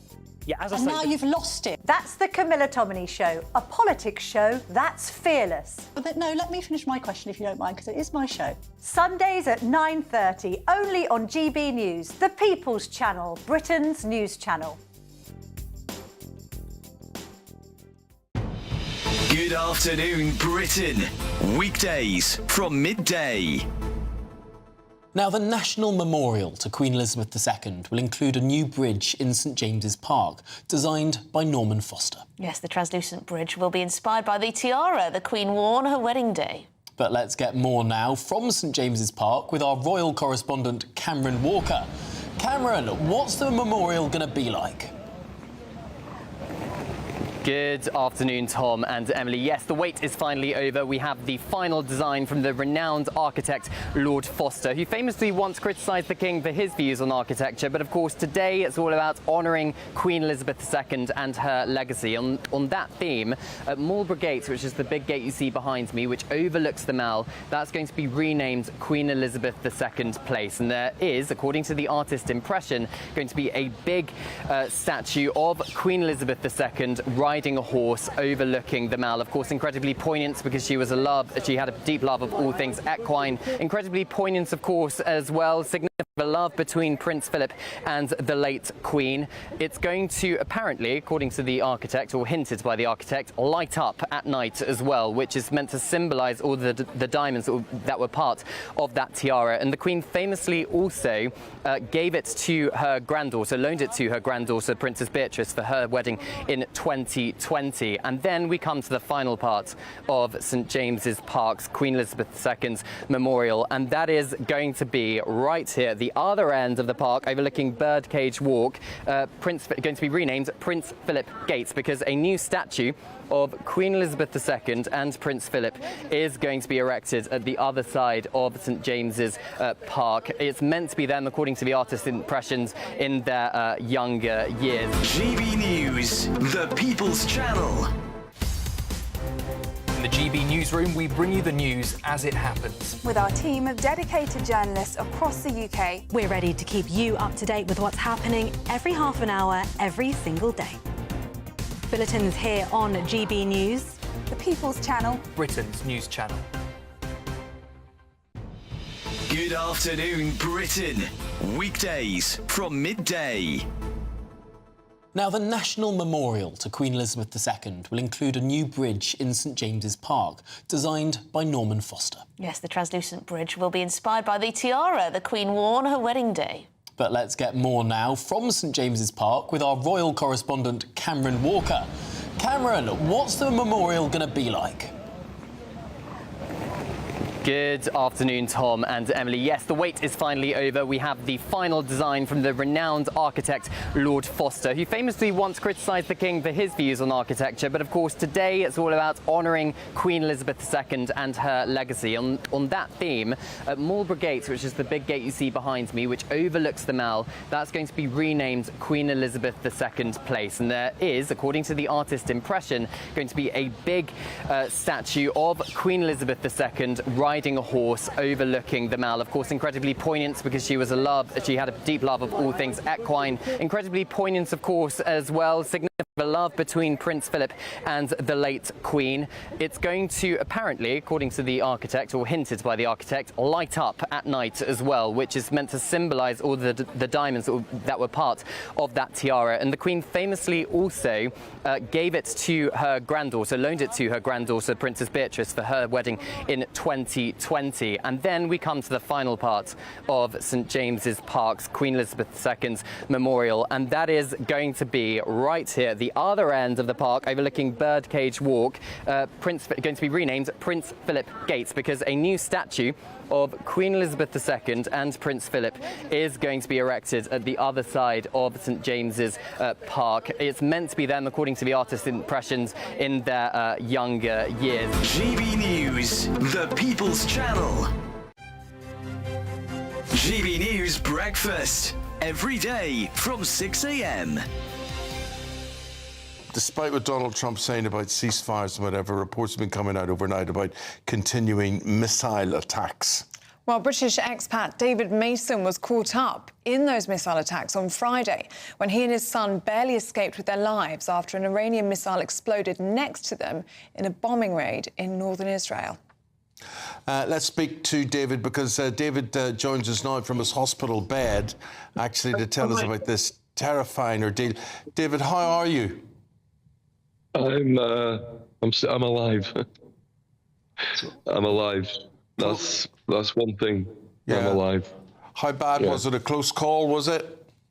It was very close. The missile hit about 25 feet away from us. Gosh. It blew me completely, that's basically off my feet. And it was just dark and just blood everywhere, basically. I landed. As I woke up, there was a body. I was on top of a body which I thought was my son. And as I cleared all the debris away, I looked up and realized my son was standing there with a hole basically in his neck, shot. Oh. And, I basically went into father mode, as my other children said, dad mode, took my shirt off, wrapped it around his neck to make sure that he wasn't bleeding more. And then he turned to me and said, "But Dad, you're splurting blood from everywhere. My arms, my back, my head." And I said, "Don't worry about me." GB News, the People's Channel. Good Afternoon Britain isn't just about us. The wonderful thing about this programme is it's about everyone watching. It's an interactive programme. Well, there absolutely is something to see here, and we're going to be talking about it more. Whether it's breaking royal news, please bring us up to date, or indeed a particularly punchy speech in the House of Commons. Very, very curious. We bring it to you live, and then we bring you live reaction as well. That's Good Afternoon Britain, weekdays from midday. Only on GB News, the People's Channel, Britain's news channel. Hi, I'm Michelle Dewberry, and my show is your opportunity to cut through all the noise and dive in headfirst to some robust debates. Ideas clash. Situation, no, isn't it? Because the failure is you're deliberately avoiding my point. Nothing's held back. And if you think this is the end of it, wait for more. And we do not shy away from the difficult stuff. Sometimes I want to shake people and say, if only you understood. So join me on Jubes & Co. weeknights at 6 p.m, only on GB News, Britain's news channel. Patrick Christie's Tonight, weekdays from 9 p.m. What on earth is going on at our university? So Professor Stephen Greer had worked for the University of Bristol for 36 years when his career was halted after a false accusation of Islamophobia. The issue arose when Greer taught about the Charlie Hebdo attacks during a human rights module, and a student who didn't actually attend the course complained. Well, I'm delighted now to be joined by Stephen Greer himself to explain what happened. Stephen, thank you very much. Tremendous to have you on the show. Can you just explain the circumstances that led up to you being accused of Islamophobia, please? Well, out of the blue, or almost out of the blue, I received a complaint about a module I'd been teaching on a human rights unit, entitled Islam, China and the Far East, for nearly 15 years without incident. Which included the increasing critical literature about human rights issues in Islam, China, and the Far East.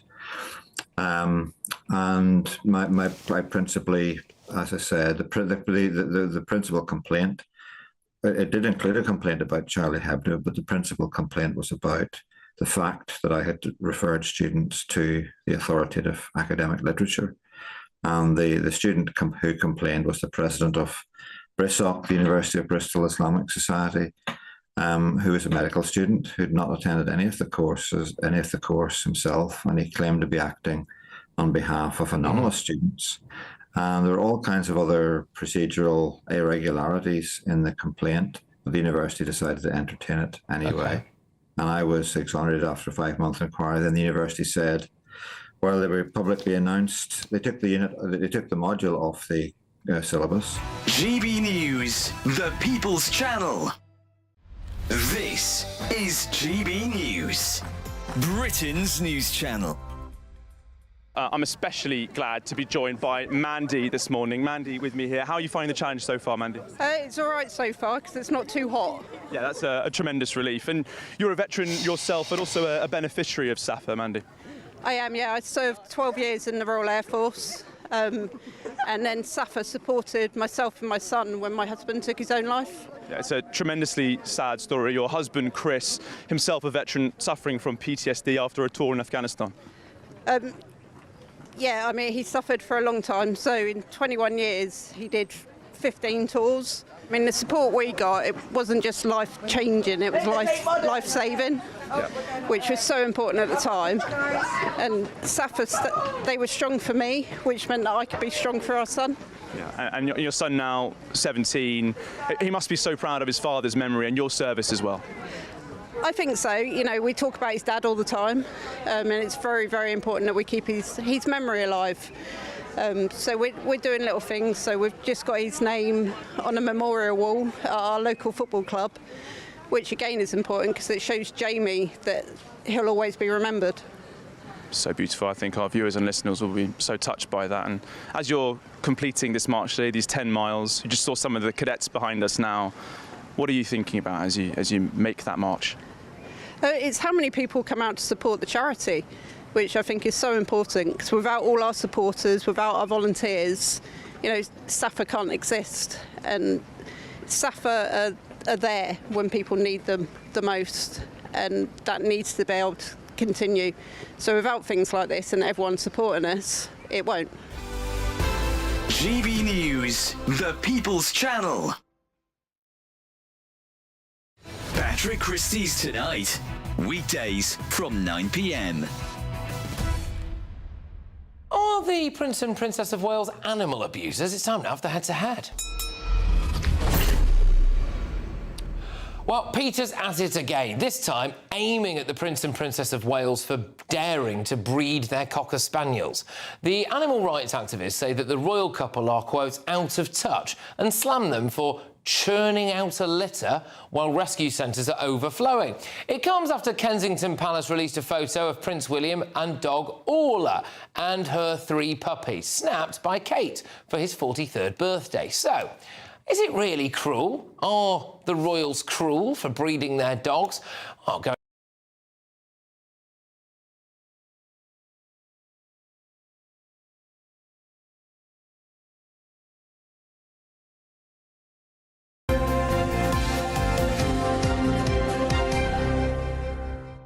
Well, hello there.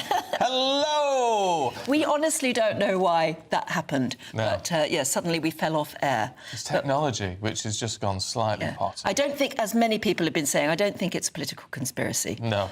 No. But we'll keep an eye on that. I'll tell you what was quite interesting, though, because it gives you a chance, because Aman's actually still in the studio, and although we enjoyed very much talking politics, we've actually been talking about technology and science fiction. Because we have an awful lot in common in our obsession with Star Trek and foldable phones. You ought to hear what they've been talking about, mobile phones and the very latest technologies, and whether it folds twice is enough, or maybe you want to fold it 3 times. It's been really interesting to get to know you on a different plane of existence. So that's really good. I like you all the more. Yes. Well, there you go. Politics and culture, right? Yes. Right, exactly. Do come back. Thank you very much indeed for your thoughts this morning. And if you have been kicking the television and wondering what the heck's going on, we do apologise. For some reason we fell off air and we don't know why. Yes. No doubt some techies will be telling us soon. Yes, they will.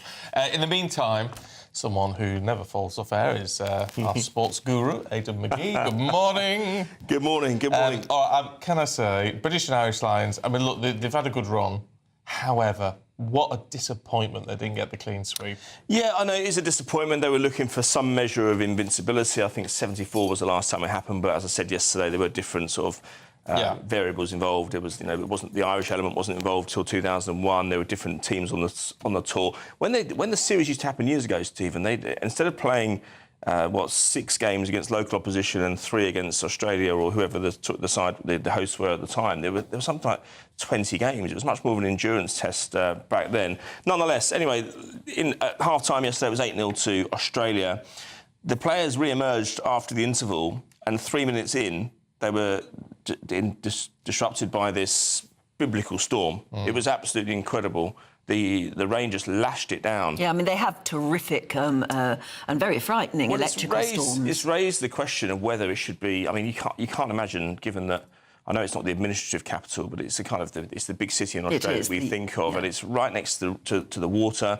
And I suppose I don't remember this happening when the Lions were last there in 2013, but these storms are apparently just a bit of a hazard to hosting sporting events there. But they were told to vacate the pitch 3 minutes into the second half. I spoke to a supporter yesterday who was in the stadium, and he said that anyone in rows 1 to 19 were told to just duck for cover, basically, because it was just the rain was just lashing it down. And so it caused a great deal of disruption, in not just to the supporters, but the players as well, Anne, because once you've had an interval of, 20 minutes or whatever it is, you then come out and play 3 minutes action, and then you've got the risk of your body, your muscles seizing up. Yeah, you lose momentum mentally as well. You do, without doubt. And you saw players... I mean, this is something Wimbledon tennis players have had to put up with time and again. Yes, but they don't lose momentum because Cliff sings. Those were the days. When Tim Henman had Cliff Richard on court, and they said he lost because he blamed the racket. Oh, Aidan. Sorry. So... Look, the players were in the dressing room, they were on the exercise bikes, they were doing stretches, they were doing kind of shuttle runs in as much as they could in the limited space that they had.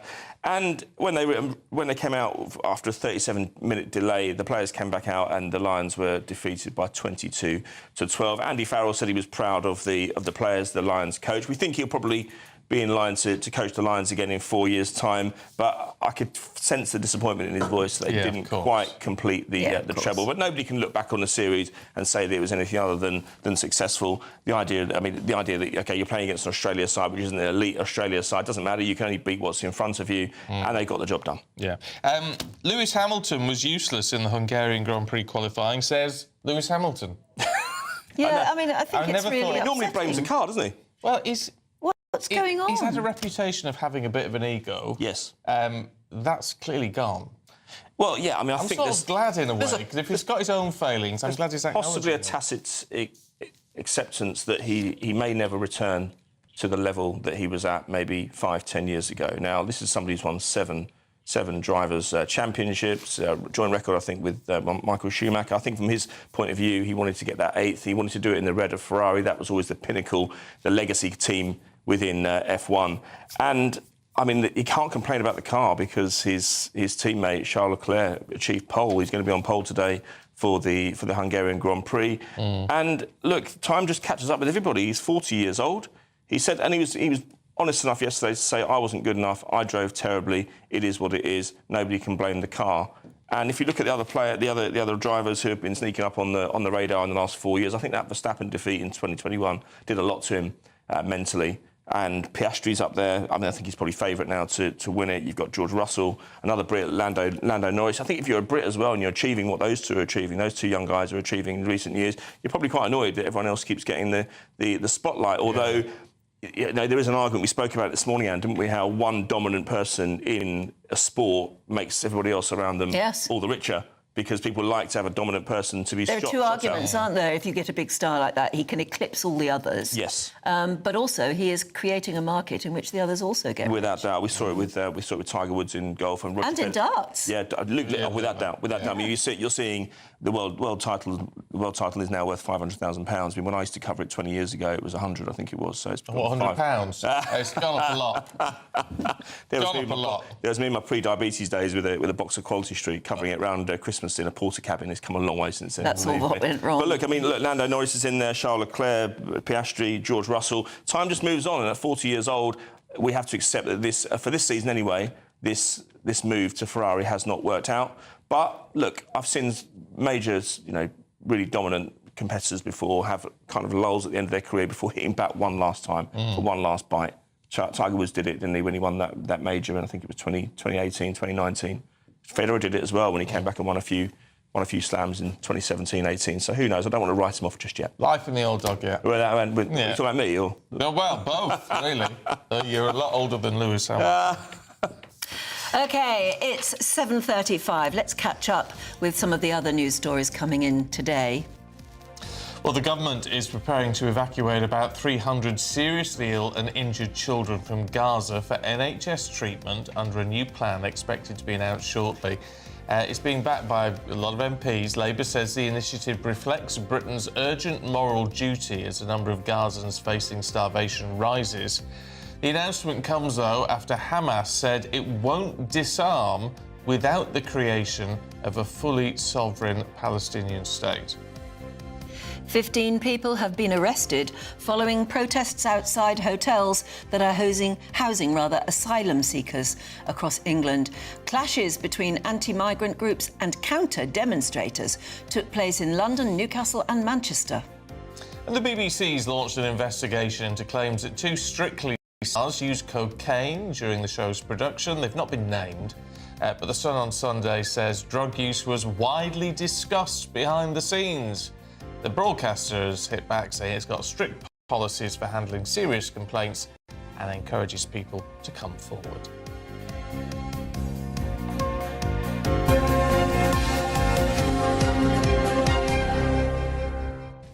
A lot of people are commenting that, is it really that surprising to hear that there's a little bit of cocaine going on behind the scenes at Strictly?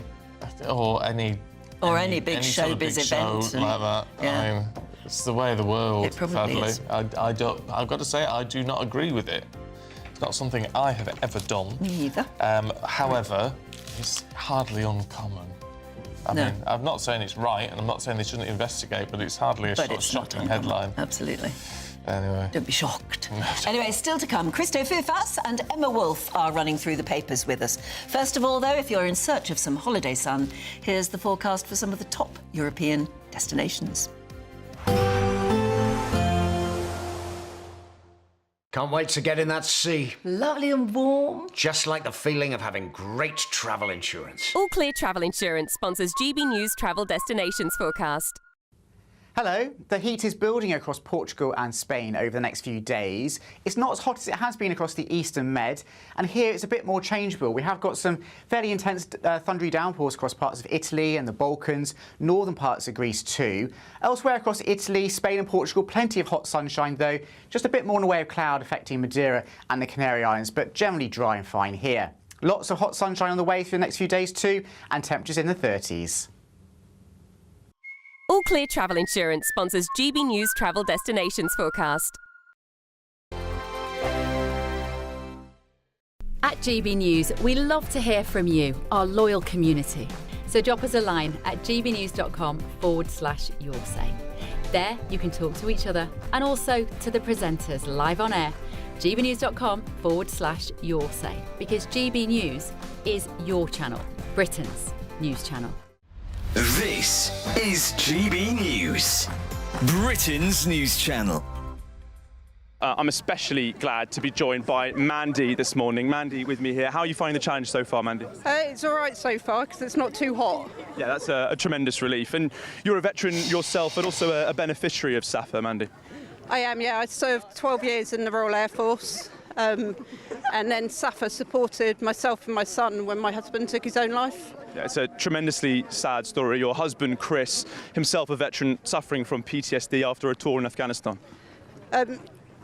Yeah, I mean, he suffered for a long time. So in 21 years, he did 15 tours. I mean, the support we got, it wasn't just life-changing, it was life-saving, which was so important at the time. And SAFA, they were strong for me, which meant that I could be strong for our son.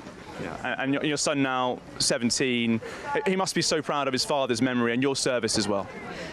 I think so. You know, we talk about his dad all the time, and it's very, very important that we keep his memory alive. So we're doing little things. So we've just got his name on a memorial wall at our local football club, which again is important because it shows Jamie that he'll always be remembered. So beautiful. I think our viewers and listeners will be so touched by that. And as you're completing this march today, these 10 miles, you just saw some of the cadets behind us now. What are you thinking about as you make that march? It's how many people come out to support the charity, which I think is so important, because without all our supporters, without our volunteers, you know, SAFA can't exist. And SAFA are there when people need them the most, and that needs to be able to continue. So without things like this and everyone supporting us, it won't.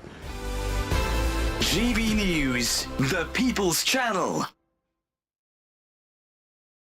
Britain was once the envy of the world. But look around. A nation that no longer knows what it is or where it's going. A country that's broken. How do we fix Britain? How do we bring it back? Friday night with Matt Goodwin at 8 p.m, only on GB News. In the GB Newsroom, we bring you the news as it happens. With our team of dedicated journalists across the UK. We're ready to keep you up to date with what's happening every half an hour, every single day. Bulletins here on GB News. The People's Channel. Britain's news channel. Yes, we did it. Thank you for making us Britain's #1 news channel. We couldn't have done it without you. Absolutely not. It is down to each and every single one of you who chooses to watch us, to listen to us, and to be a part of what we're trying to do. Thank you. This is just the beginning. Britain's #1 news channel.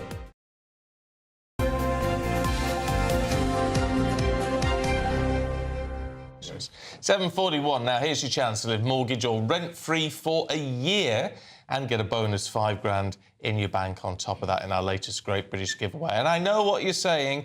If you are lucky enough not to have a mortgage or pay rent because you paid it all off, lucky you, you can still enter because you could land yourself £15,000 in cash. Here's how you take part.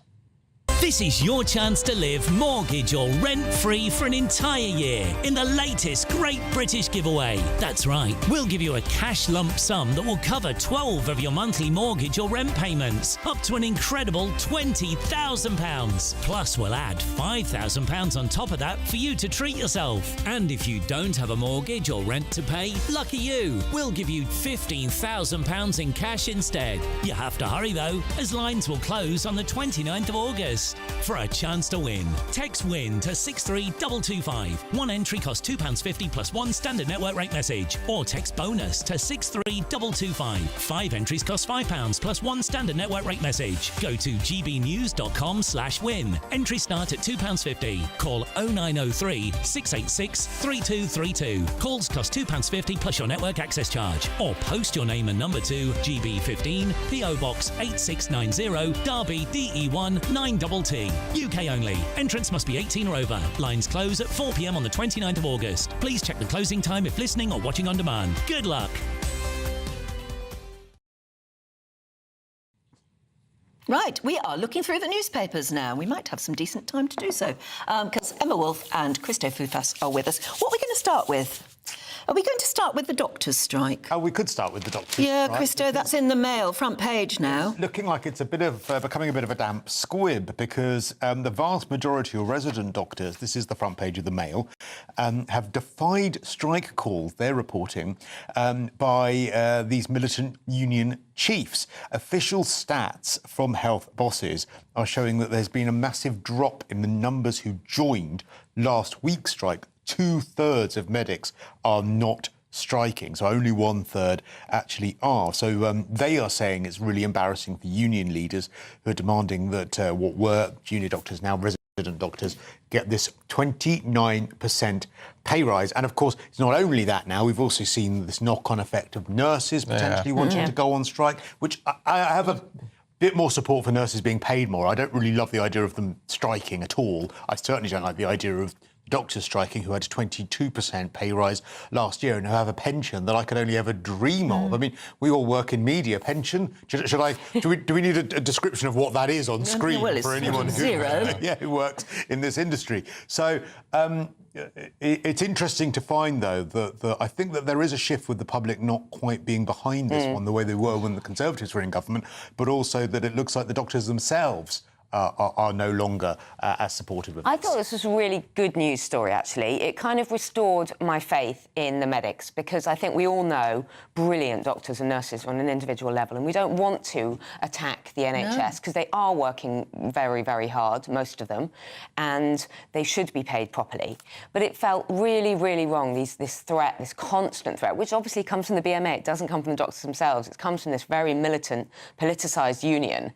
But it's nice to see see that actually doctors are standing up and saying, no, we won't take part in the strikes, and that 2/3 of them didn't. And it wasn't really reported last week, was it, when the actual when the 5-day strike was going on? Can I just mention one other health story which popped onto my radar? Did you know it was Mrs. Thatcher, it was Margaret Thatcher, who introduced mammograms? She insisted all the breast cancer screening, because there's lots in the papers as well about prostate cancer screening, and it was Margaret Thatcher that said, actually, I don't care if you say it's not going to pick up early diagnosis of breast cancer. She wanted, and she has saved around 3,000 lives a year. My goodness. I wondered why. I saw a headline and it included the word Thatcher, and I thought, what's that going to do with it? It's because Wes Streeting is being encouraged to, as you rightly say, channel Margaret Thatcher. I mean, I think this government could channel Margaret Thatcher in many different ways, actually, but I'm sure some of them will burst into flames at the thought of that.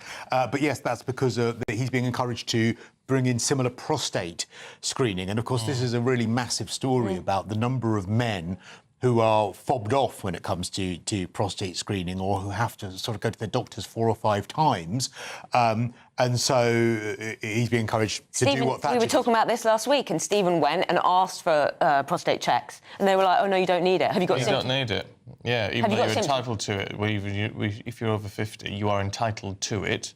Just the blood, the blood test. Yeah. And I had to fight and fight and fight and fight. The most shocking part of that for me is that you're over 50. You just bring this up so that you get that compliment every week. Can I ask you about Lucy Connolly? Because I know a lot of our viewers were really worried for Lucy Connolly. We are now told that she will be released early under the early release scheme. The reception she's going to get will be huge. Is it right if she's treated as a hero? I mean, a lot of people say, give her an MBE, treat her as a hero. Is that right? I don't think she needs that. She needs a great big... What she's been through for what she did, which wasn't right, we know that. We don't like inciting anything on social media.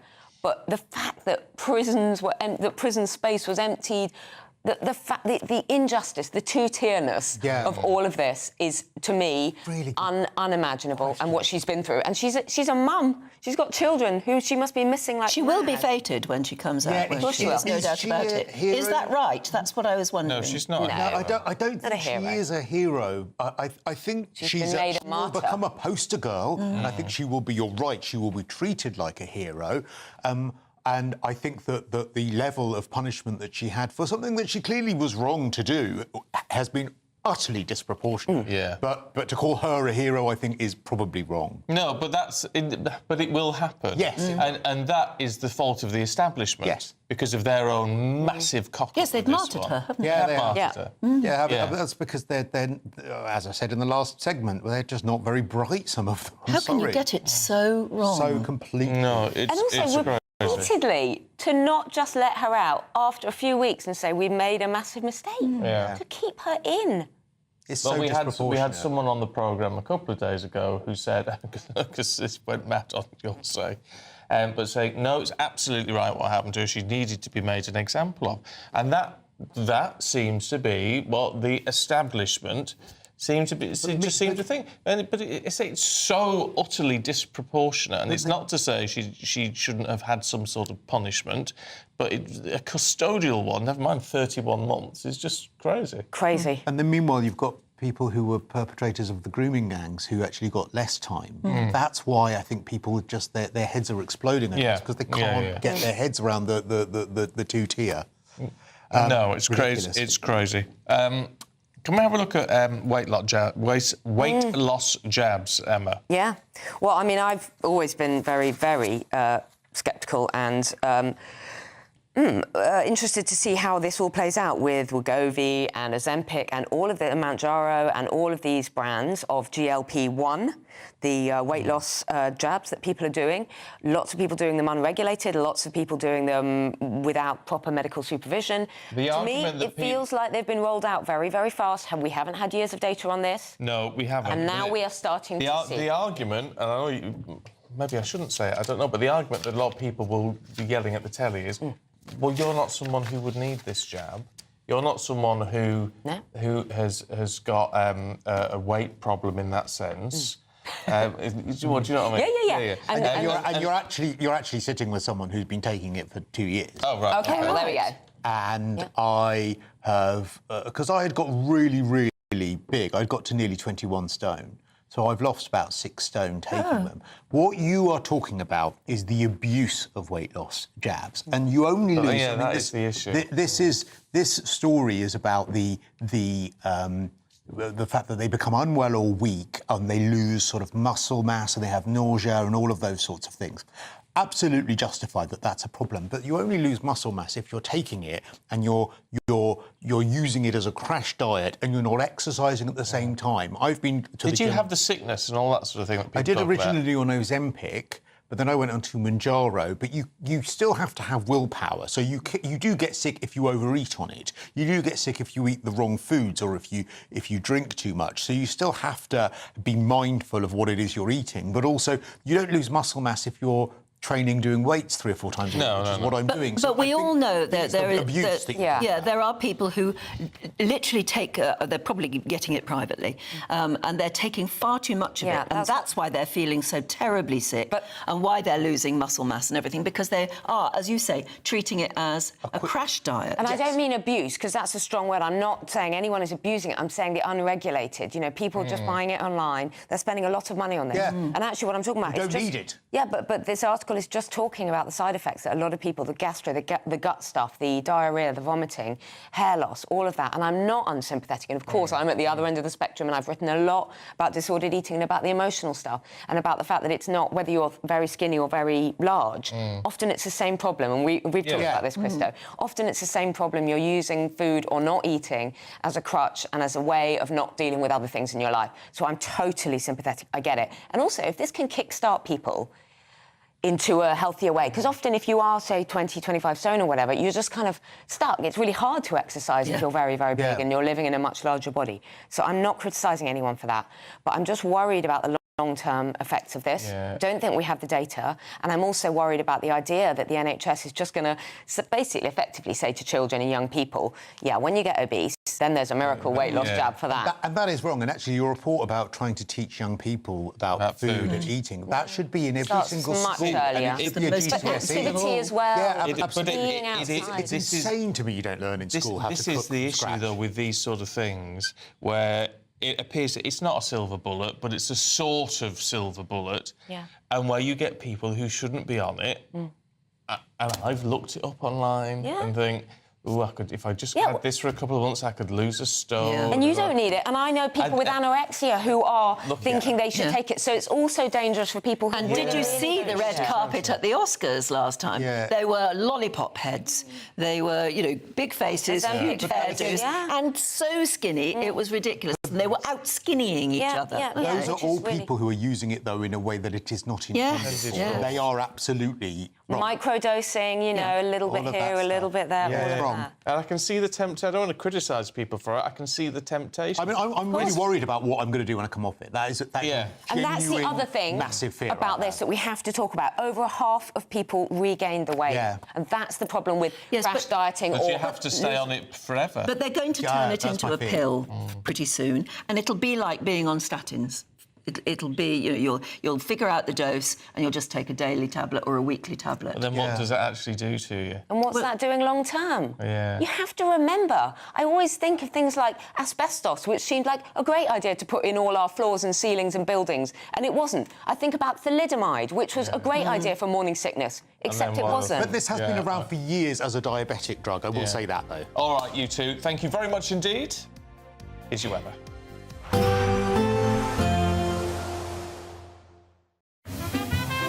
Heavy showers first thing will be followed by a warm, cosy day.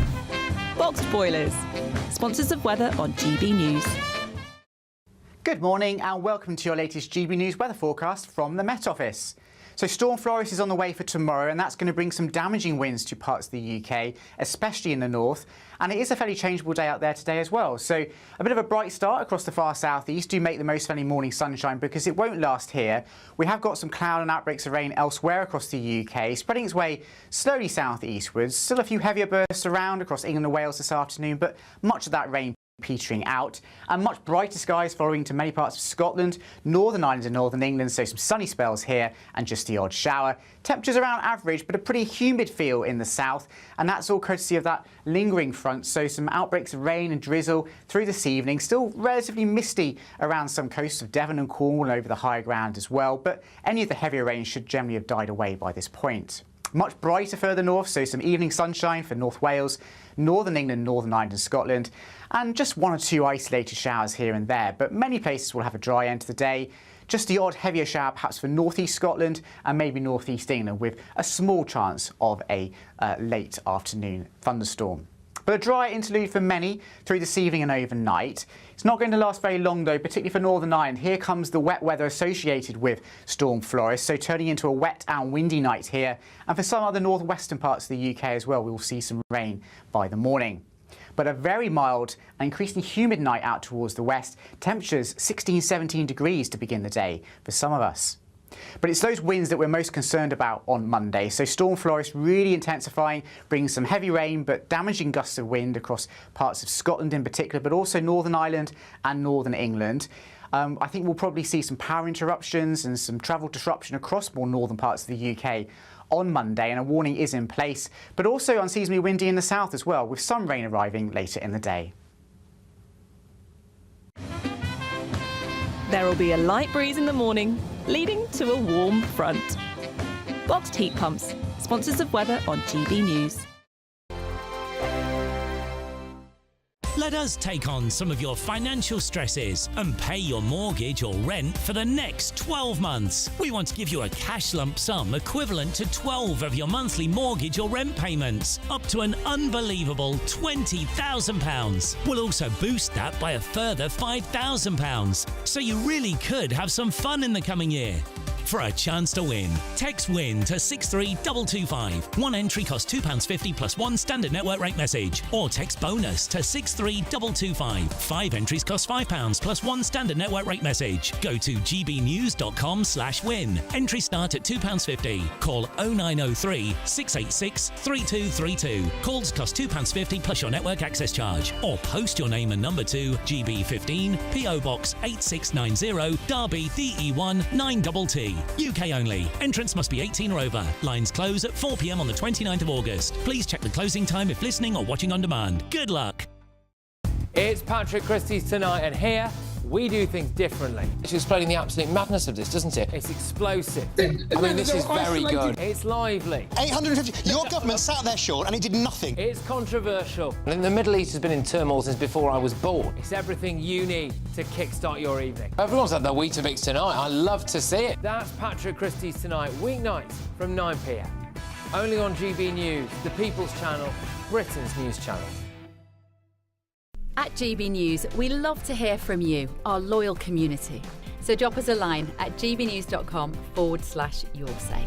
There you can talk to each other and also to the presenters live on air.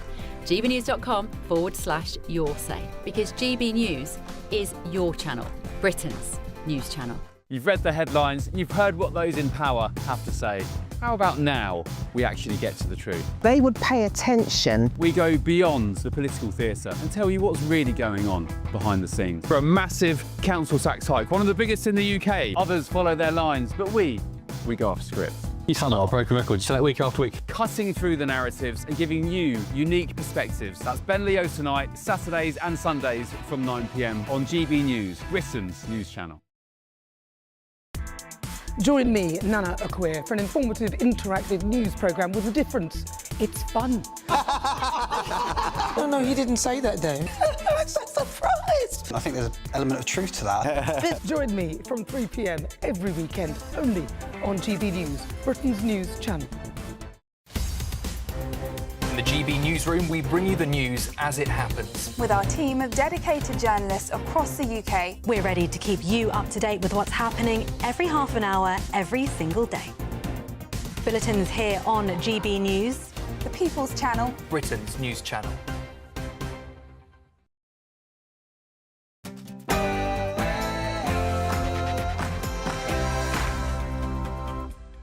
Good morning. The government unveils new laws to crack down on small boat crossings. People smugglers using social media to advertise illegal channel crossings could face years behind bars. But as anti-immigration protests rage on and record small boat migrants arrive in Britain, is faith in the government at a record low. Hundreds of seriously ill children in Gaza will be brought to Britain in order to receive emergency medical care. Lucy Connolly, who was sentenced to 31 months in prison for inciting racial hatred during the Southport riots, is set to be released and then be a guest of honour in Parliament. A new royal book promises to lift the veil of the trials and tribulations of Prince Andrew's fall from grace. England face an almighty battle to win the series against India at the Oval as they chase a total of 374 on day 4 this morning. And in Scotland, Russell Martin had some stinging criticism for his Rangers players after their opening day draw at Motherwell. Storm Floris is on the way as we go into Monday. Find out just how strong the winds will be where you are in your full forecast coming up. It's just gone 8 o'clock. I'm Stephen Dixon. And I'm Anne Diamond, and this is GB News Breakfast.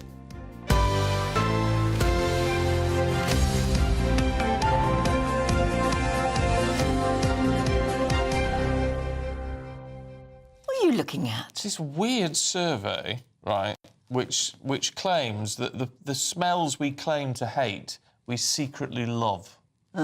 So things like petrol, farmyards and wet dog. Petrol's a nice smell.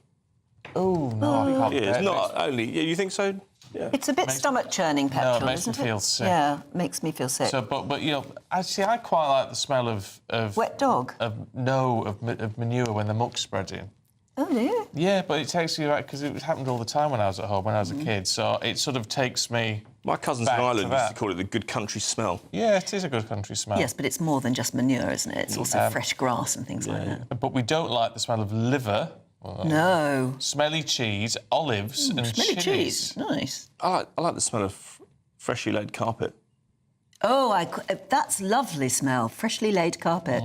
Yes, very much. New cars. What about new cars as well when you get the new... Oh, new car smell. Yeah. But this is it's a sweet company, and it's mixing in some new flavours, including candies, you know. Yeah, candies. Wet dog and burnt rubber. Oh, no, I don't like either of And those. new flavours. But new car smell you can buy, can't you? Can you? Yeah, in a can. You can buy in a can. Really? It's expensive. You spray it in your old banger and make it smell like a new car, apparently. Yeah, I don't know how spray it good in it your is. old Have you ever smelled it? I haven't tried it. Might be cheaper than some of my aftershave. Would it be cheaper than buying a new car? Yeah. Yeah. But there you go. No, yeah. So I wouldn't petrol though. That makes me feel really Yes, sick. I hate yes. feeling I don't mind. I wouldn't have it all the time, but No. just I think it would be good for you all the time. Just periodically, every now and again, a smell of petrol. Yeah. Yeah, not too bad. Yeah. Fresh laundry. Yes. That can smell very freshly nice. cut grass. Yeah, lovely. Yeah. Yeah, love that. Stuff like that I like. Very nice. Anyway, if you've got any Your pet nostrils and your hates fly or mode. pet loves, Good let us smells. know. gbnews.com/you'll say. Now, our main news this morning. And anyone advertising illegal channel crossings or indeed fake documents on social media could now face up to 5 years in prison under new laws.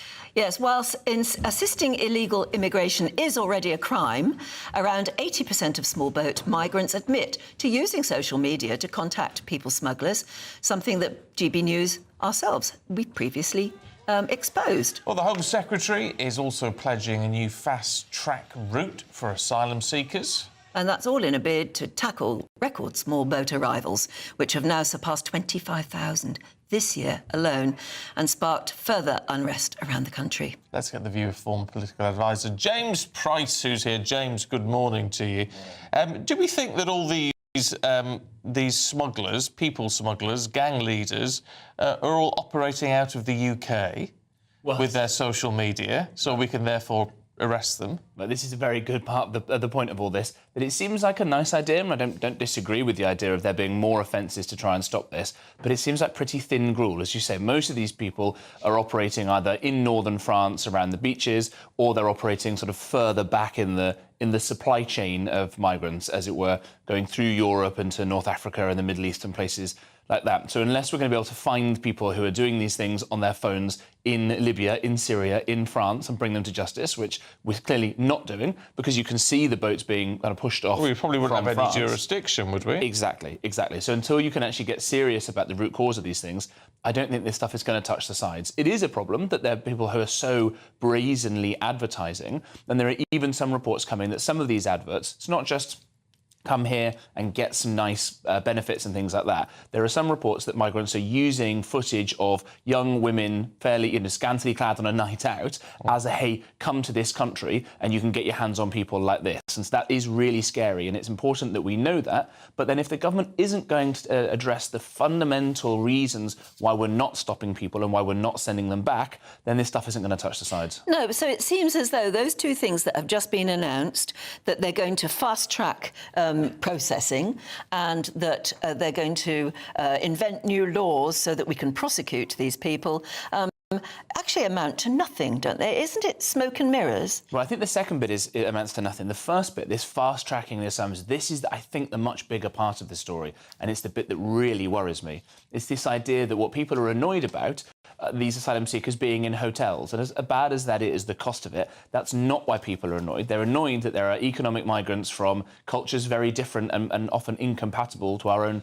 coming here at all. If you say, well, we're going to end the backlog and process these things, the vast majority of these cases are going to get approved because we're far too lenient and too generous, and the ECHR, the European Convention on Human Rights, Article 3, right to a family life, that says you should be able to come here. So lots of people will be allowed to come, and even those whose decisions are denied will be able to appeal and will end up staying. They then get given homes all across the country. So rather than just being located in one hotel near where viewers of GB News are living, they might end up being next door or across the street. And the problem with that, of course, is that the spillover effects, the extra crimes and things like that we're starting, unfortunately, to see, will be happening all over the place. And there was a case in rural Warwickshire where allegedly an asylum seeker this weekend has raped a 12-year-old that it's come out. And you're going to start seeing more and more stories like that spread right across the country. If the government thinks that it's going to get a handle on these things just by moving them out of hotels into taxpayer-funded houses near viewers of this show, they've got another thing coming. Why is it? Because you said before, that we've got to tackle the fundamental problem of this, and I think most people agree, and they can see what the fundamental problem is, and one of the key things you have to do is make it unappealing to just want to come to this country. It's not rocket science, and yet it is the one thing this government will not do. Yeah, it is the million-dollar question. The government has every incentive to try and sort this issue out. They can blame the old government, they can get a load of credit for doing it, and yet they seem to be almost pathologically determined just to continue allowing hundreds of thousands of people, either legally or illegally, to come into the country. Why? Well, I think there is just a general fear built up that, it's mean and nasty if we don't do these things, and that all the countries talk the talk on this, and it's seemingly only Britain that walks the walk on this. The French, we've got the leaders of other countries lecturing us on this, haven't we? Right, and rightly so. And Trump did it when he was over here, and lots of other countries are looking at us like we're complete basket cases about it. But we have still got a ruddy big navy that you could plonk in the middle of the channel and physically stop these. It's not difficult to physically stop the boats coming. It's the fact that if you were to do this, and Dominic Cummings, not everyone's cup of tea, but knows his onions on this topic because he was in the belly of the beast trying to work this out, has said recently that if the Prime Minister, whether it's Starmer or Boris before, whoever else, tried to order the Navy to do that, then the Cabinet Secretary would go and have the Prime Minister arrested for breaking various human rights laws. That's the stuff we've got to get to the bottom of and get rid of the lawyers from this process. So we've got a government whose ideology is directly opposed to what needs to be done. Yeah. Is that basically it? Yeah, well, I think that the government's ideology is sort of milquetoast weak socialism is the opposite of what should be done in every aspect of government, frankly. But yes, on this, I think the incentives are there, and yet it's not happening. Why is that? It must mean there's some kind of ideology that says we're a terrible country, we're guilty of all these crimes of the past, and we must be punished by having people from the third world coming here and making it a much less nice place to live. Genuinely, it's the only solution that I can come up with as to why the government is not fixing this problem at its roots. One thing which may help, but which is controversial in and of itself, is the ID system. We know it has an impact across Europe. I mean, they've had it in place for decades and decades over there. Over here, it's not popular, is it? But perhaps, is it about time even people who don't like the idea of an ID card or a digital ID card actually just swallow this to actually... because it will have an impact. I think you're probably right, and I've been vehemently against this idea for a very long time, but I think, unfortunately, the hour is growing so late that we're going to have to start doing things that feel a little bit illiberal if we're going to be able to maintain a country, frankly. It's getting to that point where the numbers are so large and the scale of change is so fast that we'll have to do these kind of things. So you could do what they call sunsetting. So let's say maybe we have ID cards for 10 years, and in 10 years' time, Parliament would have to vote to keep that and any other measures that they might want to put in place. So it's not a permanent system. Yeah. But it's like in 1979, people started blaming Thatcher for the mean, nasty things she had to do. Well, don't blame the medicine. So you didn't go to the doctor for too long, and it was all the other weak people before her who made the problem so bad. So whatever the next government comes in, whatever colour that government's going to be, it's going to have to do some pretty nasty, punchy things that we're not quite got the stomach for yet in order to maintain sovereignty of this country. But we better get ready for it now, because this government's not going to do it. And if we don't, there's no Britain left.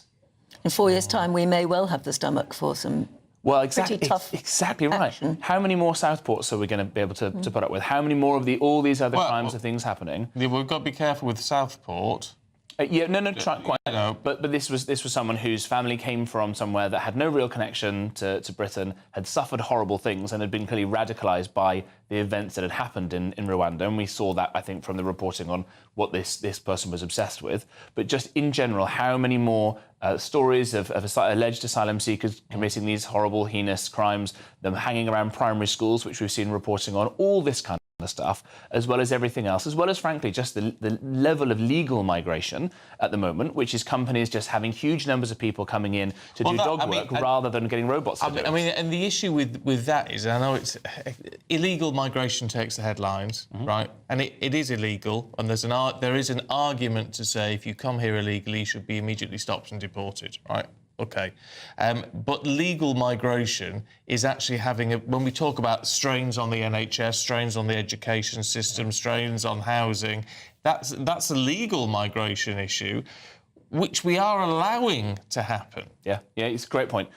Britain is the least automated society in the OECD in terms of, think cool big robots in factories to do things. Lots of other countries have spent more money on these things. You look in Israel on farming, they've got robots that do farming. In America, they're starting to invest in this. Elon Musk is making, humanoid robots that could replace all kinds of work. You want your dog to be taken for a walk, but you're busy, the robot will do it. The robot will go to the shop for you. All these things coming down the line at the same time that we're just trying to juice the economy on a huge level of low-skilled migration. And quote, because Brits won't do this work. I don't think there's anything moral about that. And it's an unsustainable system when you also then factor in, exactly as you say, the strain on the NHS, and not to mention the cultural problems. The good bit of this is we've done basically nothing for a long time to try and fix any of these problems. So when a government with the stomach to do this starts trying some things, turning off the benefit tap for foreigners, of which we spend £12 billion at least a year on benefits for foreigners to sit in Britain and not work. Turn that off. How many of those people will leave? You start incentivising people to invest in capital stuff like cool new robots. How many people will they not hire then? We start doing even some small things, we might start seeing some of the problems being fixed. So there is hope. OK. James, thanks very much indeed. Thank you very much for your comments as well. We've got a lot of people writing in saying Keir Starmer talked about smashing the gangs. The biggest gang that is enabling this problem that needs to be smashed is this government. Well, anyway, on to other news this morning, and the UK government is preparing to evacuate up to 300 seriously ill and injured children from Gaza for NHS treatment. That plan's expected to be announced in the next few days. Labour says it reflects Britain's urgent moral duty as a number of Gazans facing starvation rises. The announcement comes, though, after Hamas said it will not disarm without the creation first of a fully sovereign Palestinian state. 15 people have been arrested following protests outside hotels that are housing asylum seekers across England. Clashes between anti-migrant groups and counter-demonstrators took place in London, Newcastle and Manchester. And the BBC's launched an investigation over claims that 2 Strictly stars were using cocaine during the show's production. They've not been named. The claims in The Sun on Sunday says that drug use was widely discussed behind the scenes. The BBC says it's got strict policies about all this sort of thing.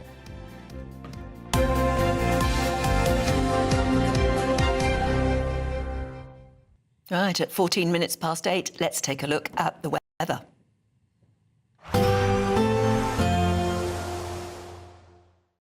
Expect a warm front, moving from the kitchen right through to the rest of the house. Boxed Boilers, sponsors of weather on GB News. Good morning and welcome to your latest GB News weather forecast from the Met Office. So Storm Floris is on the way for tomorrow, and that's going to bring some damaging winds to parts of the UK, especially in the north. And it is a fairly changeable day out there today as well. So a bit of a bright start across the far southeast. Do make the most of any morning sunshine because it won't last here. We have got some cloud and outbreaks of rain elsewhere across the UK, spreading its way slowly southeastwards. Still a few heavier bursts around across England and Wales this afternoon, but much of that rain petering out. And much brighter skies following to many parts of Scotland, Northern Ireland and Northern England, so some sunny spells here and just the odd shower. Temperatures around average, but a pretty humid feel in the south, and that's all courtesy of that lingering front, so some outbreaks of rain and drizzle through this evening. Still relatively misty around some coasts of Devon and Cornwall and over the higher ground as well, but any of the heavier rain should generally have died away by this point. Much brighter further north, so some evening sunshine for North Wales, Northern England, Northern Ireland and Scotland, and just one or two isolated showers here and there, but many places will have a dry end to the day. Just the odd heavier shower perhaps for North East Scotland and maybe North East England, with a small chance of a late afternoon thunderstorm. But a dry interlude for many through this evening and overnight. It's not going to last very long though, particularly for Northern Ireland. Here comes the wet weather associated with Storm Floris, so turning into a wet and windy night here. And for some other northwestern parts of the UK as well, we will see some rain by the morning. But a very mild and increasingly humid night out towards the west. Temperatures 16-17 degrees to begin the day for some of us. But it's those winds that we're most concerned about on Monday. So Storm Floris really intensifying, bringing some heavy rain but damaging gusts of wind across parts of Scotland in particular, but also Northern Ireland and Northern England. I think we'll probably see some power interruptions and some travel disruption across more northern parts of the UK on Monday, and a warning is in place, but also unseasonably windy in the south as well, with some rain arriving later in the day. A positive outlook through the night will power through to a bright day ahead. Boxed Home Battery Storage, sponsors of weather on GB News. Now, still to come for you, a new book is promising to reveal the inside story of how Prince Andrew fell out of favour with the royal family. We'll be digging down on all the details in just a moment.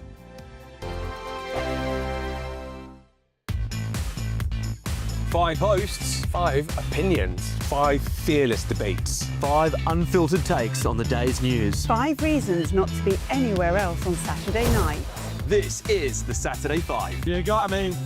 You got me good there. Britain's biggest Saturday night TV show. It's not a bad brand. Yeah. Uncensored. Very, very racy tonight. On the unpredictable. What did she say? Can you translate it for us? And always entertaining. And how can a country go from being led by William Wallace to Saturday nights from 6 p.m. only on GB News, the People's Channel. Britain's news channel. You're going to want to stay tuned, trust me. Sir Jacob Rees-Mogg's State of the Nation, Monday to Thursday from 8 p.m. I thought you'd set up a new version of Pimlico Plumbers in London. Yeah, my family have set up a company called We Fix London, but we started planning that, 2 years before Labour got in. If we'd known Labour was getting in, we wouldn't have planned it. So obviously we've got to comply with the tax regulations, but anybody with any sense would agree with what I'm saying. The taxes are too high in the UK for wealthy people. Wealthy people can go and work anywhere in the world and be financially a lot better off.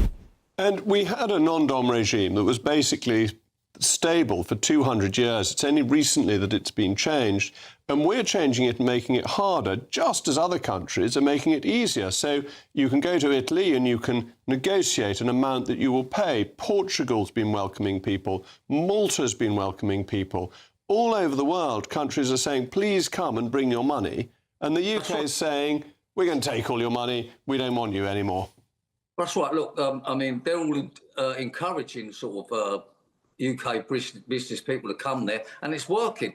If you become a tax exile in Italy, you pay 200 grand for the year. You don't have to pay no more. But the real problem is we're wasting their money, and they should be encouraging entrepreneurs to be staying. I think our biggest export at the moment is wealthy people.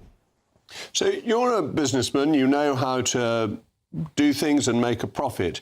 If you're advising the Chancellor on how to get the money the country needs to pay for the public services, what would you be saying? Because at the moment, the tax revenues don't meet our expenditure. There is a gap. Something needs to give. Resign. All right, but that's not the answer. GB News, the People's Channel. At GB News, we love to hear from you, our loyal community. So drop us a line at gbnews.com/yoursay. There, you can talk to each other and also to the presenters live on air. gbnews.com/yoursay, because GB News is your channel, Britain's news channel.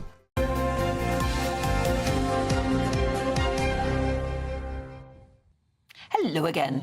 And now, shall we go straight to your chance to win your mortgage or rent being paid for a year, plus £5,000 as well in tax-free cash. It's all in our Great British Giveaway.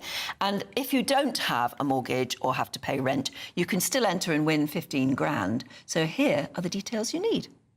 This is your chance to live mortgage or rent-free for an entire year in the latest Great British Giveaway. That's right, we'll give you a cash lump sum that will cover 12 of your monthly mortgage or rent payments, up to an incredible £20,000. Plus, we'll add £5,000 on top of that for you to treat yourself. And if you don't have a mortgage or rent to pay, lucky you, we'll give you £15,000 in cash instead. You have to hurry though, as lines will close on the 29th of August.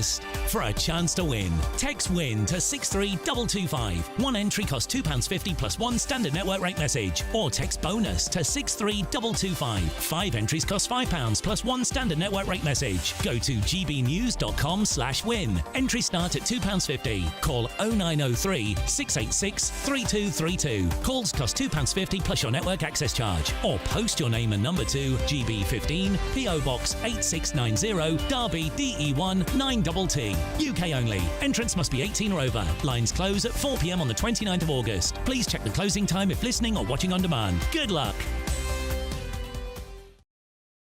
Just fascinated by this. I'm reading a piece in the Sunday Telegraph today about the disorder last year and looking at potential disorder this year. And it's a piece by Sir Andy Cook, who is His Majesty's Chief Inspector of Constabulary. The tools, he says, that amplified hatred last summer remain unregulated. But I'm encouraged by the work done by the police, government and other law enforcement agencies to develop a joint national approach to disorder-related intelligence. I remember that phrase, disorder-related intelligence. But that's about looking at basically social media, because it talks about this is all sort of linked to social media. So it's basically saying, in fact, we need to have a closer eye on social media.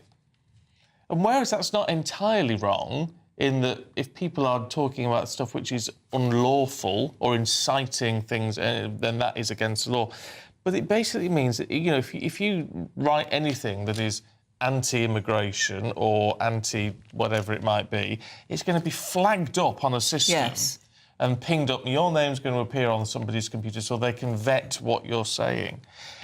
That makes me uncomfortable. It's very Big Brother, it really is. And it makes me uncomfortable that His Majesty's Chief Inspector of Constabulary is saying, great, this is all wonderful, let's do it all. It worries me. Am I wrong to be worried? No, you're not. You're not. And the sheer fact that you're saying you're worried and now I'm agreeing with you puts us into that category. Because we're reasonable people. Yeah, but that's the point, isn't it? A lot of people will say things on social media that are fairly reasonable given the circumstances. But they might just be a bit angry. OK to be concerned. They may be angry, like Lucy Connolly was. She said, you can go and do this to the hotels, and you know, and then she put comma, as far as I'm concerned, or something like that. It's almost as though she wasn't saying, go and do these things. She was just saying, oh, for heaven's sake, you know, you can all go to hell in a handcart as far as I'm concerned at the moment, because she was angry. And And I think a lot of us say things on social media sometimes in anger, which frankly we shouldn't do. They should put a delay on social media posts actually, so that you have time to rethink. Yes, a 5-minute delay. Yeah, 5-minute delay, or ring your mum and ask her what she thinks before you actually post this.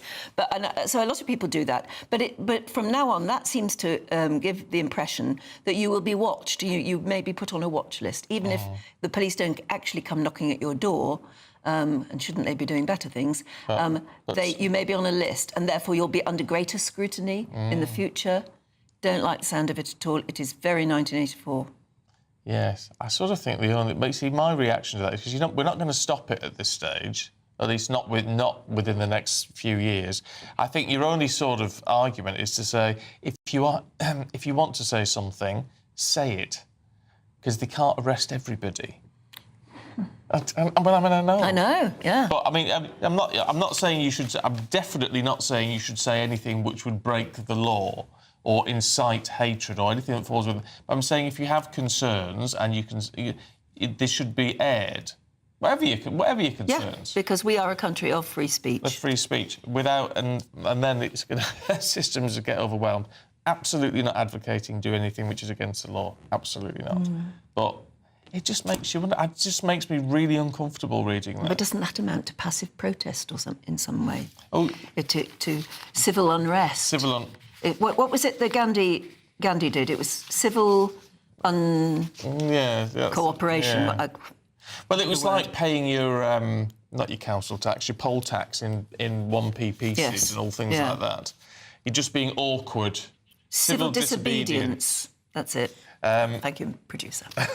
Yes, makes us look clever because we just thought of it. Yeah. No, and I wonder if that's... But again, is that the right thing to encourage? I don't know, but it just all seems to be going too far. Don't like it. No, it is going too far. OK, well, here's some strong words. It's in a new book. If I were to call a member of the royal family His Royal Oafishness, which is what they did yesterday when this book was serialised, it was started in the Mail yesterday, who would I be talking about? It's got to be Prince Andrew. It's Prince Andrew. There's a new biography about him called Entitled. That says it all, in a way, doesn't it? But it is a corker. I've been reading the pieces in the Daily Mail. There's the title of the book there, Entitled. And he really doesn't come across well. In fact, you could say that the things that have been said about him by hundreds of people who've known him at various stages in his life, it's savage. Let's talk to former royal correspondent at The Sun, Charles Ray. Charles, do you agree with me? I mean, it makes very uncomfortable reading because it is brutal, it is savage. And if it's true, it's a terrible thing. He comes across so badly. Would you agree? Oh, absolutely. I mean, at the various breakfast tables of the royal family homes this morning, this is all going to make uncomfortable reading. I mean, we had yesterday's first instalment and we've now got today's second instalment, and he does not come out of it very well. I mean, he's only got himself to blame, to be perfectly honest, because an awful lot of the allegations, certainly on day one, I have heard before and reported on before. There are some in there that I'd not heard of before, and all of it is quite uncomfortable reading certainly for the royal family and for other people. Now, today's episode in the Mail on Sunday just goes back again over the meeting between Andrew, Ghislaine, Maxwell and Jeffrey Epstein, and details all that again, which again is uncomfortable reading. And one of the things I'd like to say is that anybody who ever thinks that Andrew, and I think he's one of the ones who thinks this, has got a chance of ever coming back into public life can, whistle with the birds. This is never, ever going to happen. And one thing that Andrew Lowney makes clear, who is the author, he's a very well-respected author. And again, I have to say as well, that an awful lot of the quotes that come from, there are some anonymous quotes, but there are a number of quotes, named quotes from various people talking about Prince Andrew, what they claim to have seen. And as I say, very uncomfortable. And he makes a point that there is still some truth to come out between the relationship between the Epstein and the Yorks. It's an unconditional truth. If it was ever released, then would the royal family survive this scandal? They've survived many scandals already, but would they survive this one? Well, this whole scandal is something which is, as you say, could well continue to an extent. We'll have to see what comes out, if anything, in the future. But I'll tell you what, Charles. I mean, for me, it comes as no surprise, but it's his everydayness. Is the idea that he is entitled, pompous, incredibly rude, according to these accounts, which I think to the British people do a huge amount of damage. Well, I've met him 2 or 3 times, and I always thought, to describe him as his royal oafishness, as Andrew Lownie has done, is quite a good description. I mean, he is someone who likes to have all the trappings of the royalty, call me sir and all this sort of stuff. He's someone who is very much likes all the pomp and circumstance, and he's lost all that. And is the British public ready for this unconditional truth to come out? Because a lot of Andrew's alleged wrongdoings were done on the British taxpayers' tab, and I think there may well be some reaction from the country. Yeah, fascinating talking to you, Charles, because as you say, a lot of the things that are said in the book, you and I and others in the media have heard before. I've witnessed Andrew being questionable as well. And I think we've all sort of heard it before, but this author has spent years going through hundreds of witnesses. And as you said, many of them have agreed to be named, and they're willing to let the public know what they think of Andrew and his behaviour over the years. And that is quite damning, isn't it? I think we've lost Charles already. OK. Have we? Is he back?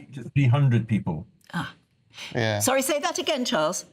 What I was saying is he said in the book that he contacted 3,000 people who knew Andrew, and as a result of that, he got a 10% comeback again of around 300 people. And as you quite rightly say, Anne, that many of them were actually happy to have their names attached to it. So it just goes to show what an awful lot of people thought of Andrew. It is very, very uncomfortable reading if you are a member of the royal family. There is no question about that. Yeah. I think Charles and William would absolutely hate the content of this book. They may know it already, but the last thing they want to see is it being read by all of us. Okay. All right, Charles, thank you very much indeed. It's good to see you. Now, here's what we've got to do in these sort of circumstances, because GB News wishes to make clear that we are not in a position to independently verify the accuracy of the claims made in this biography or the content that's been published as part of its republication or serialisation in the Daily Mail and Mail on Sunday. The views and allegations expressed are those of the author and publisher and not of GB News. GB News then contacted Buckingham Palace for a comment, but they are yet to get back to us. They probably want to read it. Yes, the Duke of York, as you will be aware, has previously denied any wrongdoing in relation to the Epstein business and has consistently rejected the allegations made against him. But, he's one of those people that maybe you don't want to have to sit next to for a whole lunch. As I did once. Oh, did you? Yeah, he was just a bore. I mean, he really was a bore. Well, fair enough. I've never... And that is nothing compared to what other people have got to say about him. But, one allegation that I just... And I can imagine him doing, because he nearly did the day there, was he will go into a room of people and he will expect almost, a trumpet fanfare. He certainly will expect people to stand up and call, do all the obsequious stuff, and call him Your Royal Highness and all the rest of it. And if it doesn't happen, what he does is he says, let's do that again. And he goes out of the room and then comes back in until people behave the way they should behave to him. That's the sort of person he is alleged to be. Yeah. And many examples of that alleged behaviour. Yes. And worse. It sort of doesn't surprise you, though, does it? It makes a good read. It'll be a bestseller, there's no doubt about it, but... Right, we'll move away from that, because Aidan McGee is going to be here in just a couple of minutes. He's got all the very latest sports headlines for you. Westminster's full of talk, but out here, it's the real world. Am I allowed to talk now? No, that's it. This is where it matters, real people and real lives. That's what politics is all about. The fact is Trump made a good start. No. Straight answers, no spin, and just a couple of pints. How many fingers have I got up? About 10. So join me for Lee Anderson's Real World every Friday at 7 p.m. only on GB News. The People's Channel, Britain's news channel. You want to know what's really going on in the corridors of power? Labour don't know what to do with you half the time, and that makes you quite lethal in the chamber. Get behind the headlines with Chopper's Political Podcast. Join me, Christopher Hope, as I sit down with the great and the good of British politics. We'll see where this ruling takes us. These are the stories shaping our nation. Chopper's Political Podcast, available now on all platforms. Listen in and stay ahead. Exciting news. Every Friday, my Patrick Christie's Tonight Show is going to have a twist to it. We're welcoming some special guests. You. That's right, on Fridays, I'm going to be doing my show in front of a live studio audience because this show is about you and what you have to say. It's going to be the same big debates, same big topics, same big opinions. But every Friday night at 9 p.m, you are invited to come on down to Patrick Christie's Tonight to be a part of the action. Only on GB News, the People's Channel, Britain's news channel. You've read the headlines, you've heard what those in power have to say. How about now we actually get to the truth? They would pay attention. We go beyond the political theatre and tell you what's really going on behind the scenes. For a massive council tax hike, one of the biggest in the UK. Others follow their lines, but we go off script. You sound like a broken record. You say that week after week. Cutting through the narratives and giving you unique perspectives. That's Ben Leo Tonight, Saturdays and Sundays from 9 p.m. on GB News, Britain's news channel. Britain was once the envy of the world. But look around. A nation that no longer knows what it is or where it's going. A country that's broken. How do we fix Britain? How do we bring it back? Friday night with Matt Goodwin at 8 p.m. only on GB News. In the GB newsroom, we bring you the news as it happens. With our team of dedicated journalists across the UK. We're ready to keep you up to date with what's happening every half an hour, every single day. Bulletins here on GB News. The People's Channel. Britain's news channel. This is Britain's Newsroom, where your voice matters. It's just astonishing. With expert analysis and honest opinion, we don't just keep you informed. We bring you unique perspectives you won't see anywhere else. Can't argue with any of that. When the news happens, it happens here. On Britain's Newsroom, weekdays from 9:30 a.m. Only on GB News. Yes, we did it.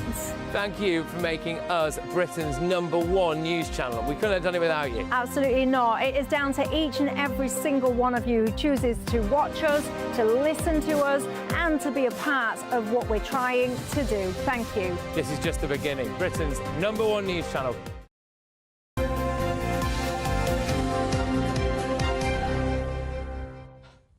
Aidan's here with the sports news. What are we starting with now? Let's start with a bit of cricket because it's been kind of overshadowed, I would say, by other stuff this morning. But England they're facing an uphill battle to get the job done against India at the Oval this morning on day 4 of the 5th test. They are chasing a mammoth 374 by India. They lost their main guy, Zach Crawley, yesterday in the penultimate ball. And it's been a brilliant series throughout. It really has. And it's a real great advert for Test cricket because, I mean, you know, we've seen all sports kind of veer towards shorter forms of the games because people have less time on their hands, people have more time, more pursuits competing for people's time. And is it the end of like long-form sport, if you like? But Test cricket has really hit back in a big way. We've seen good Ashes series in the last couple of years. We've got one later this year as well. Ben Stokes was a major injury worry throughout the Test, but Ollie Pope stepped up as captain and did well. And it's just a shame that I don't think they're going to see the job through. Is it the final day today? It's not. Well, it depends how England get on. It could go to a final day tomorrow, day 5. But it could. I just don't see England getting to 374. You have to remember, Anne, as well. It's not a wicket that's conducive to batting, which is why India really pulled out the stops to amass that kind of total, and it's left England with a massively uphill struggle today. But we'll see how we get on. At 11 o'clock is the start at the Oval. Stop laughing.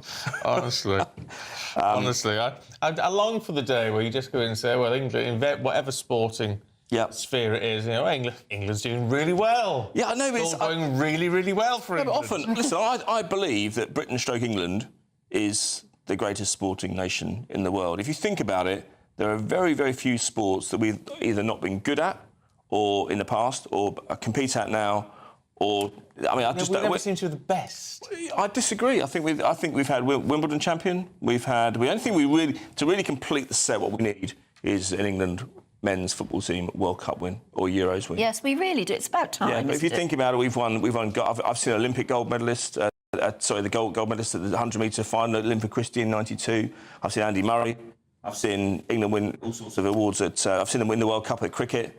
You know, there aren't many. If you think about it, for all the time and money we spend on men's football in this country, we should be turning up. But if you think boxing, lots of nations around the world don't compete at boxing. Yet we do well at boxing. We've always had elite level competitors. Athletics are very strong. We always come out with a high number of medals during the Olympics, and I'm including Wales, Ireland, Northern Ireland, and Scotland in that as well. Who make their contribution. Look.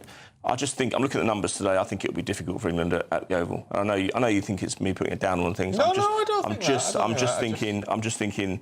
Looking at the numbers here, cricket's one of those sports where you really can use the numbers to determine outcomes, and I think it's going to be very hard. But let's hope they can do it. Let's change the mood and talk about Glasgow Rangers. Yes, the egos are out. They are worrying on the first day of the season when you're the new manager of a club and you're saying that the mentality and the egos of your players is not up to scratch. Now, it was the opening day yesterday in Scotland, 2 weeks before the Premier League in England starts. We've got the EFL Championship starting next week down here in England. But in Scotland, important to shine a light up there because Rangers and Celtic are huge clubs, of course. Celtic in action today against St Mirren. But Rangers dropping points already, and now Motherwell away is somewhere they should win. So hang on, who are the egos? The players. They took the lead. All of them. They took the lead yesterday. At Motherwell, and as I say, if you look down the record books, it's not a ground they lose at very often. And Russell Martin has taken to the media afterwards and said some of these players lack the intensity, they lack the mentality. They need to put their egos to one side. They're not doing enough in terms of battling for the team and tracking back that you need to do if you're going to win a gruelling procession of a season. It's so unforgiving, the actual schedule, because they play each other like 4 times a season and the league breaks up towards the end of the year. But I think if you're going up there and you're new to the game, you can only do this. Managers always say to me, you can only do this once or twice to a set of players, Stephen, because sooner or later,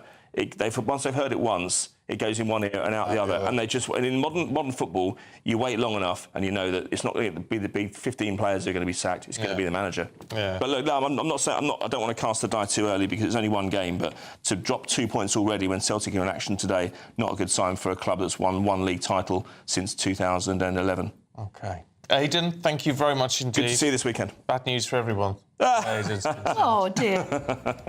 Yeah, we'll get him sorted out for next weekend. Positive news all the way around. Still to come, talking of positive news, Christo Foufas and Emma Wolf will be taking us through the papers very shortly. First, though, if you want a bit of holiday sun, here's the European forecast.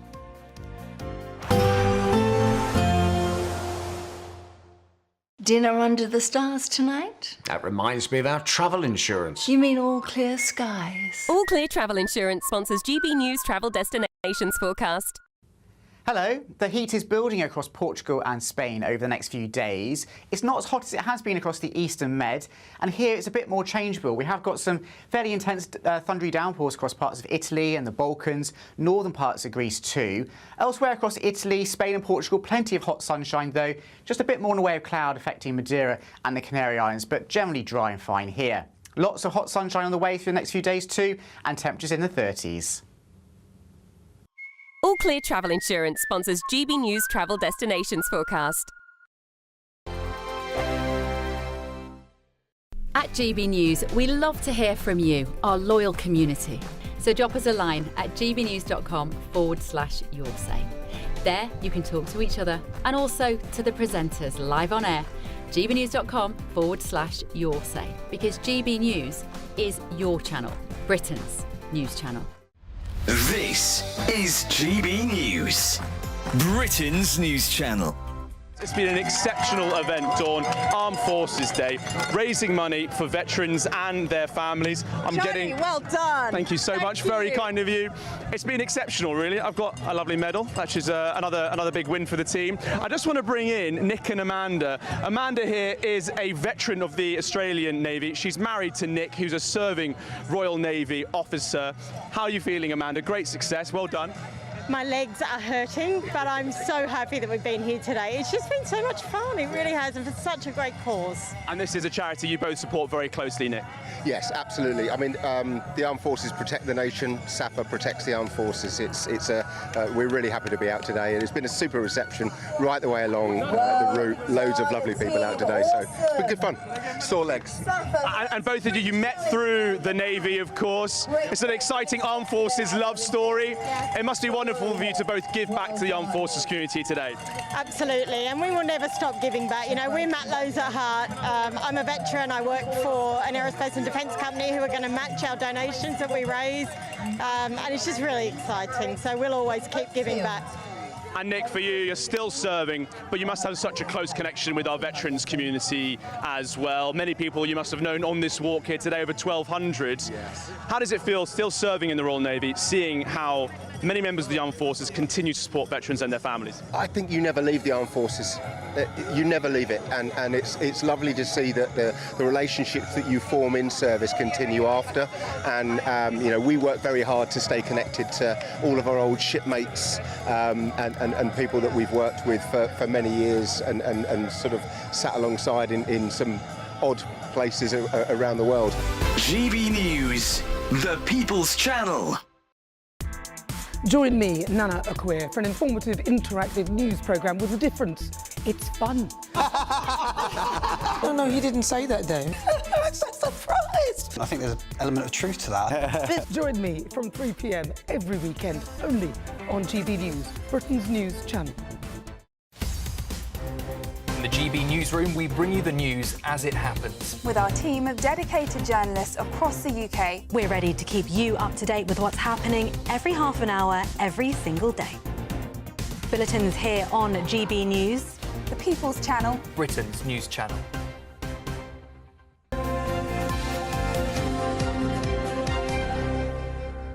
Right, time for the papers with Emma Wolfe and Christo Foufas. Foufas. It's Foufas. I always struggle with Foufas. Well, you should never struggle with me. Well, I don't know about that, Christo. Shutting you up might be difficult. Can we have a look at... what should we start with? The phone craze, Christo, in the Mail on Sunday. Now, I am married to a fubber. Have you heard of a fubber? Well, we were talking about it early in the morning for that. No, don't worry, it's not as bad as it sounds. Yes. Fubbing is snubbing someone by using your phone. Does it drive you mad?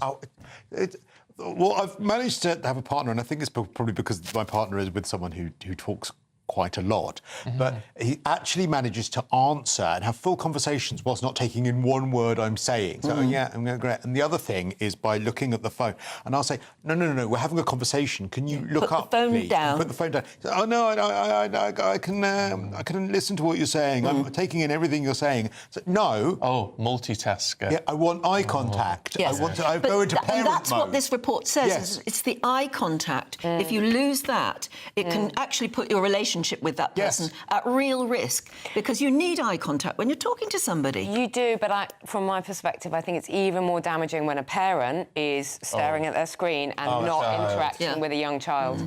And honestly, someone said to me a few years ago, you know, every time, and I don't do it a lot, but every time you're staring at your phone, those are precious minutes that you could be interacting with your child. What will you remember more? You know, that chatting to them and chattering and talking about the birds and whatever. When you see young mums walk on their phone pushing the pram, or they have their headphones on, or they have their earpods in. I talk so they're to not the dog chattering more than they talk to their children. It doesn't matter that a baby can't talk back. You need to be interacting with them. That's how they learn language. Kirsty Allsop did a tweet about this I've been following that. where she said that she was at breakfast at a hotel that she was staying at, and the parents just shoved a phone in front of an iPad in front of the little child and just didn't interact with the child once during the meal. and what a shame that was. And I agree. I think that's really because bad. how else does that child learn how to behave at breakfast? Absolutely. But also, they should be hearing you. They should be absorbing language the whole time. That's absolutely how their brain develops. The Bayer Tapestry, Emma, from Bones to something very old. It's in the Sunday Telegraph. We're moving it to the UK. Yeah, so you remember this very exciting news from the Macron-Starmer kind of love-in? Well, another Starmer deal that looks like it's going to fall apart. Anyway, very good, This was the Bayer Tapestry, which is 900 years old. No, it's coming to the UK for the first time in 900 years, and it was thought to have been created in Britain by William the Conqueror's half-brother. Anyway, experts are now saying, and actually, this story isn't as wonderful as it looks, because it then turned out that the French want to redo the place where it's kept, and so we might just be their sort of storage opportunity, which I thought was a bit riche, a bit unfair. But anyway, it looks like experts are now saying that there are serious risks of moving any of these historic objects. There are knocks, vibrations, humidity, temperature, all of that. It's very, very fragile. It may not survive the journey. And it is fabric, after all. It is really delicate. Stick it in a dinghy. It'll get over here in seconds and, be welcomed on the shore. I don't think people know about the Bayer Tapestry. When I was a kid, it was a big deal. It was, we always learnt about it. It's 220 foot long. I haven't seen it. Oh, yeah. No one talks about it You walk now. along the length of it, which Maybe it takes needs and it is brilliantly, as long as you've got somebody with you who can explain, what's going on. Each scene is, but Harold getting hit in the eye and William the Conqueror and all the rest of it. It's absolutely wonderful. But all being well, if it does come, it'll be in the British Museum from next September. And I don't think they should be charging for that. I think it should be something that children in this country can just go and see. Is the British Museum free? British Museum... Is it big enough? A lot but I think it's one of those exhibitions where you'll have to pay. Oh, that's a shame. Oh, look, isn't it lovely to see it? Yeah, it is. It is I would like to go and see. We should do that. I might add that onto my list. We're doing a breakfast day out. The four of us could go and have a look. Well, that'd be nice. That would be lovely. Nice. You could buy us all breakfast. We might be a bit rowdy, but oh yeah, all right then. Yeah, a bit randy. What? Rowdy? Oh, rowdies! For heaven's sake, wash your ears out. That's me. I think there are about 900 little holes and stains in it that need sorting out, which I think the British might be doing as well. Oh, yes, well. we probably in the tapestry. We're probably doing all the restoration We work, could stitch it, Anne. We're female. We We're pretty good at it. Or is it a woman's job? It's a woman's It job. was a woman's clearly. job, apparently. Very much so. It's done by amazing women. Christopher, are you superstitious?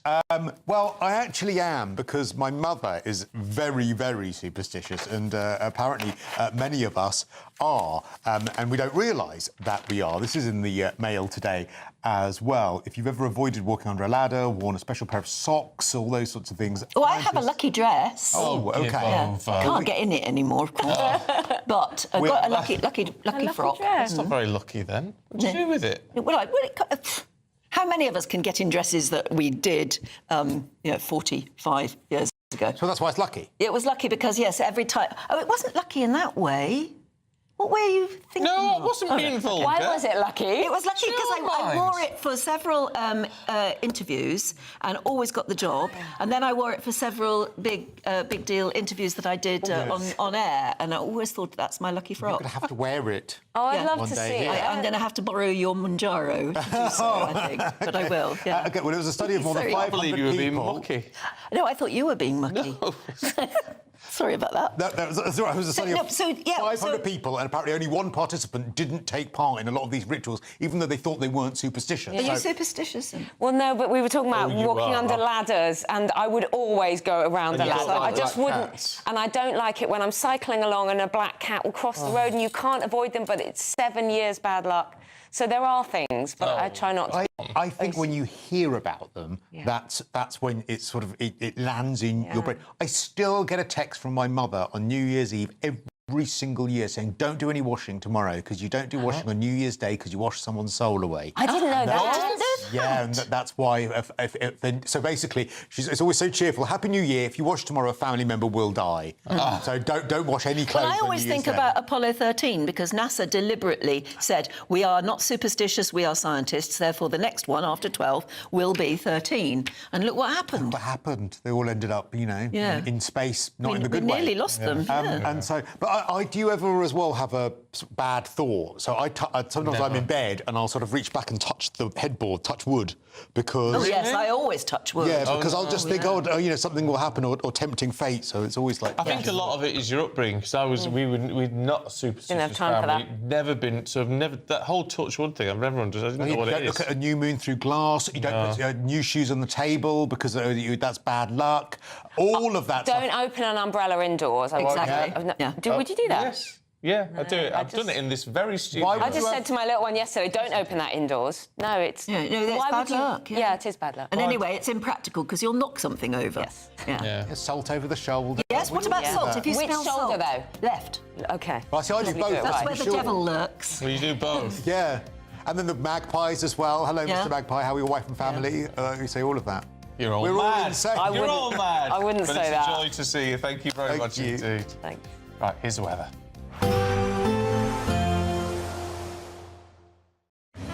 Even though we'll see a cloudy start, it'll be a bright outlook for the rest of the day. Boxed Solar, sponsors of weather on GB News. Good morning and welcome to your latest GB News weather forecast from the Met Office. So Storm Floris is on the way for tomorrow, and that's going to bring some damaging winds to parts of the UK, especially in the north. And it is a fairly changeable day out there today as well. So a bit of a bright start across the far southeast. Do make the most of any morning sunshine because it won't last here.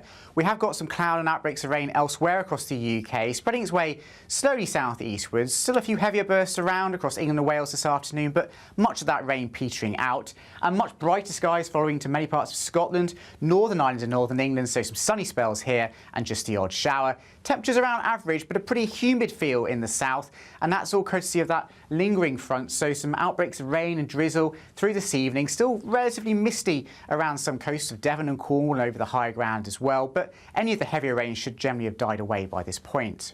Much brighter further north, so some evening sunshine for North Wales, Northern England, Northern Ireland and Scotland, and just one or two isolated showers here and there, but many places will have a dry end to the day. Just the odd heavier shower perhaps for northeast Scotland and maybe northeast England, with a small chance of a late afternoon thunderstorm. But a dry interlude for many through this evening and overnight. It's not going to last very long though, particularly for Northern Ireland. Here comes the wet weather associated with Storm Floris, so turning into a wet and windy night here. And for some other northwestern parts of the UK as well, we will see some rain by the morning. But a very mild and increasingly humid night out towards the west. Temperatures 16-17 degrees to begin the day for some of us. But it's those winds that we're most concerned about on Monday. So Storm Floris really intensifying, bringing some heavy rain but damaging gusts of wind across parts of Scotland in particular, but also Northern Ireland and Northern England. I think we'll probably see some power interruptions and some travel disruption across more northern parts of the UK on Monday, and a warning is in place, but also unseasonably windy in the south as well, with some rain arriving later in the day. Expect a warm front, moving from the kitchen right through to the rest of the house. Boxed Boilers, sponsors of weather on GB News.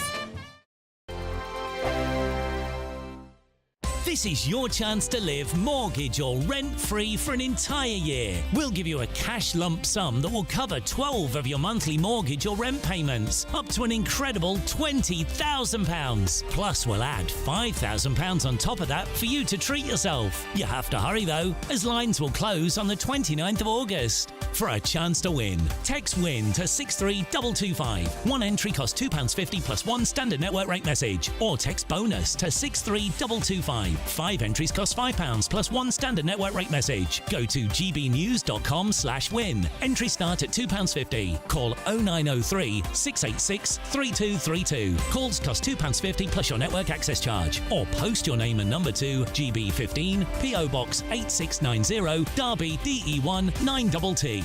UK only. Entrance must be 18 or over. Lines close at 4 p.m. on the 29th of August. Please check the closing time if listening or watching on demand. Good luck. GB News Breakfast, every day from 6 a.m.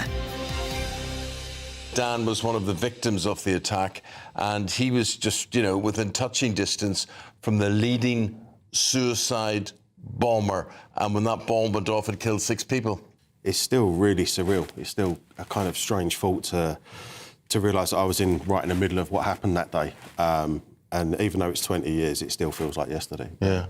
The pain and the emotional torment that goes with that is just as fresh now as when it just happened. Mm.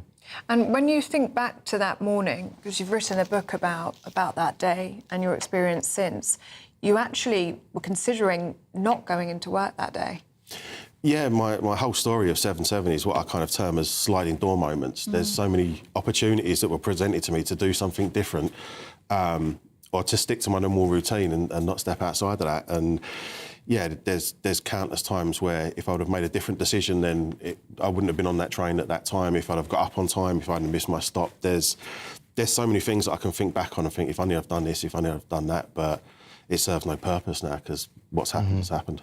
You were horrendously injured, but people died on that bus that day. Yeah, I mean, from the area of the train that I was on when the bomb went off, I'm the only one that survived. They killed everybody around me.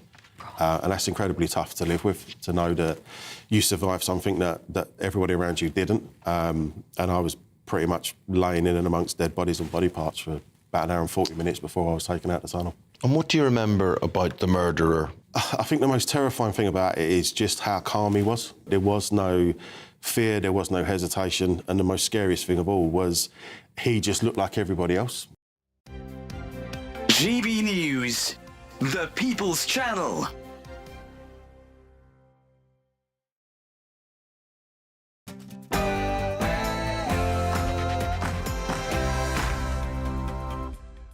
Good morning. The government unveils new laws to crack down on small boat crossings. People smugglers using social media to advertise illegal channel crossings could face years behind bars. But as anti-immigration protests rage on and record small boat migrants arrive in Britain, is faith in the government now at a record low? Hundreds of seriously ill children in Gaza will be brought to Britain in order to receive emergency medical care. Lucy Connolly, who was sentenced to 31 months in prison for inciting racial hatred during the Southport riots, is set to be released early and then, apparently, will be guest of honour in a parliamentary debate. And a new royal book promises to lift the veil of the trials and tribulations of Prince Andrew's fall from grace.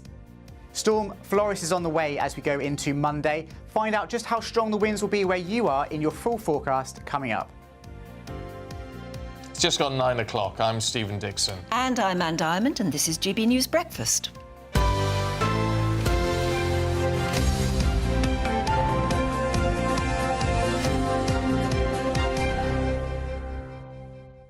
All right, here's a trivia question. All right, go on. What astronomical phenomena appears in the Bayeux Tapestry? Oh, it's Halley's Comet. That's right, it is.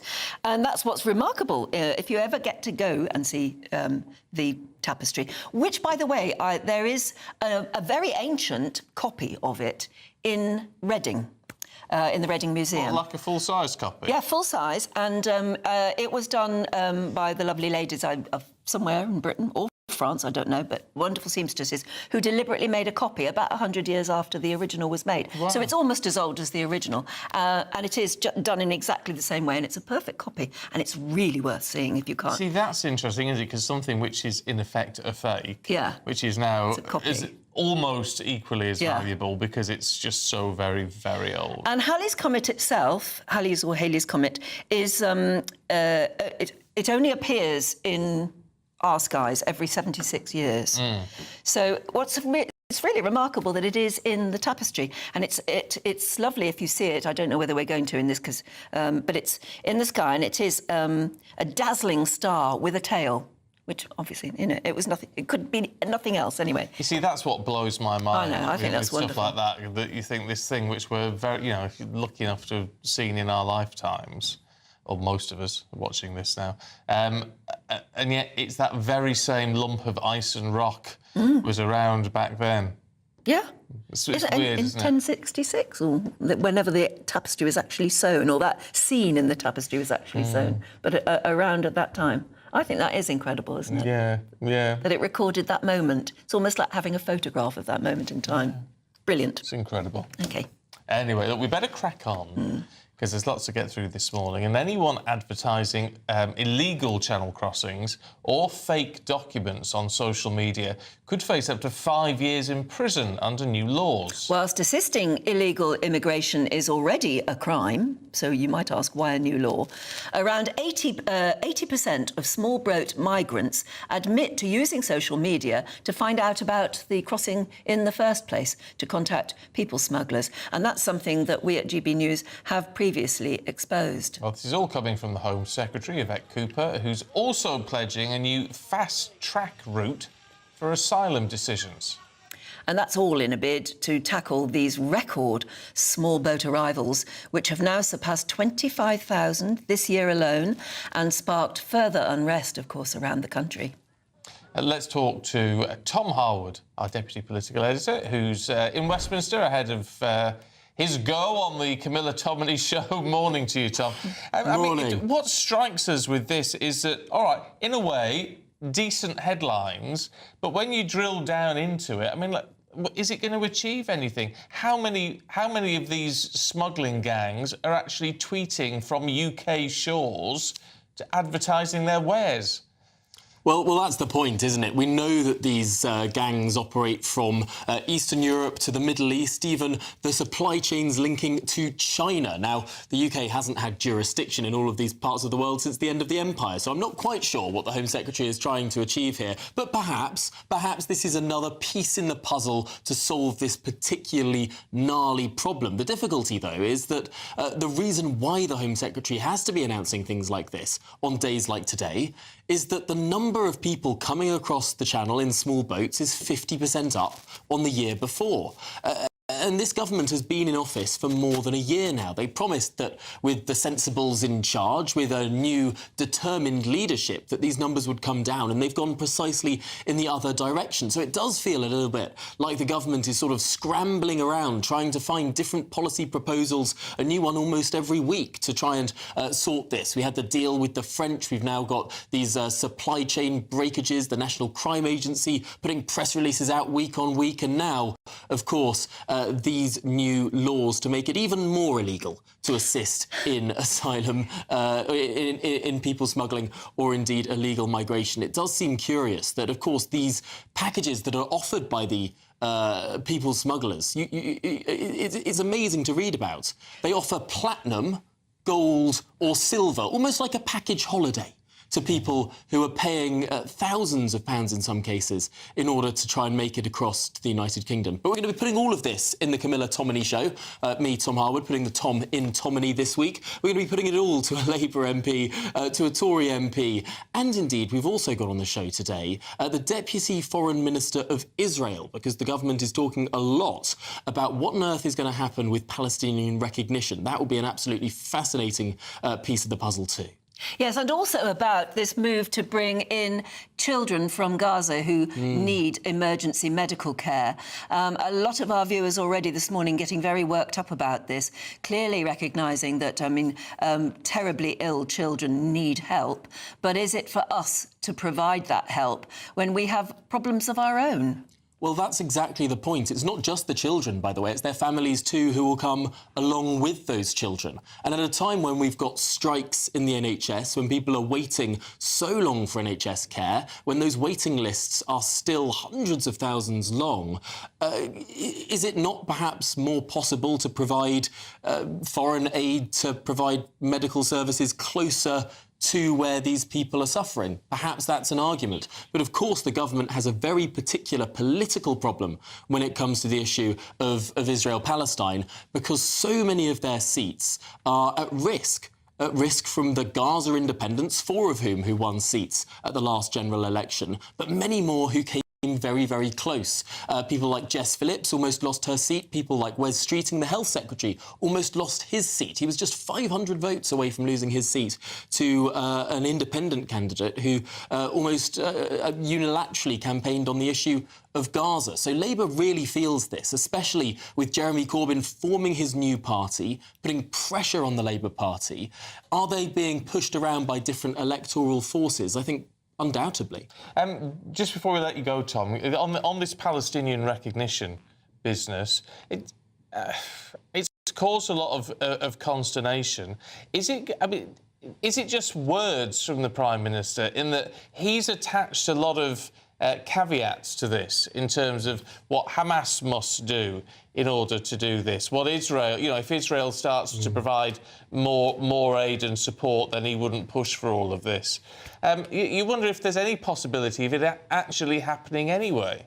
Well, this is the curious thing. When he made the announcement, the Prime Minister attached conditions to Israel. He didn't attach any conditions to Hamas. And yet, after he made that statement, he made subsequent statements saying, yes, we still believe in the release of all of the hostages.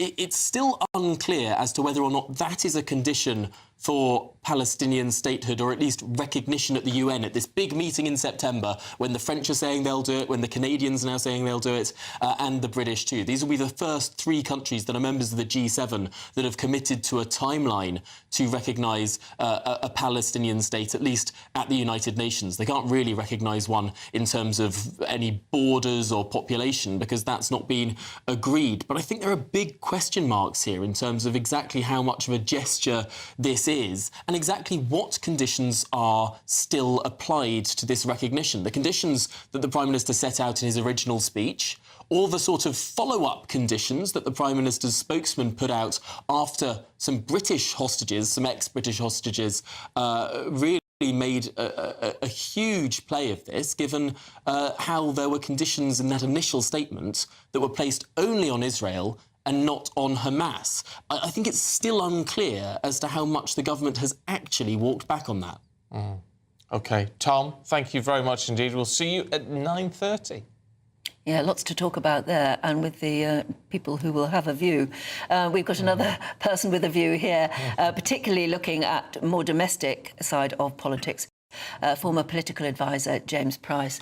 Morning. Yeah, there's a lot happening today, but I'm still annoyed at the idea of the Home Secretary announcing new laws that, as Tom Howard just said there, make something even more illegal. I mean, you're either illegal or you're not, and we already know it's illegal to traffic people across the Channel, and it is therefore illegal if you are advertising such from Britain. It's illegal to do that too. So why bring in extra laws? Yeah, absolutely right. Look, you're annoyed about that. I'm still annoyed about the Normans coming over and the Channel crossing 1,000 years ago on the Bay of Tapestry we just talked about. Oh, yeah, there may be reparations we could claim for that. What a good idea. We'll ask Macron. We need the money. I'm sure that he'll be willing to do this. This is a problem that happens in Westminster, where people want to make things, exactly as you say, even more illegal. This happened under the last government, when there was a push to make pet theft a crime. And some of us tried in vain to explain to politicians that pet theft was already illegal under the little-known crime of theft.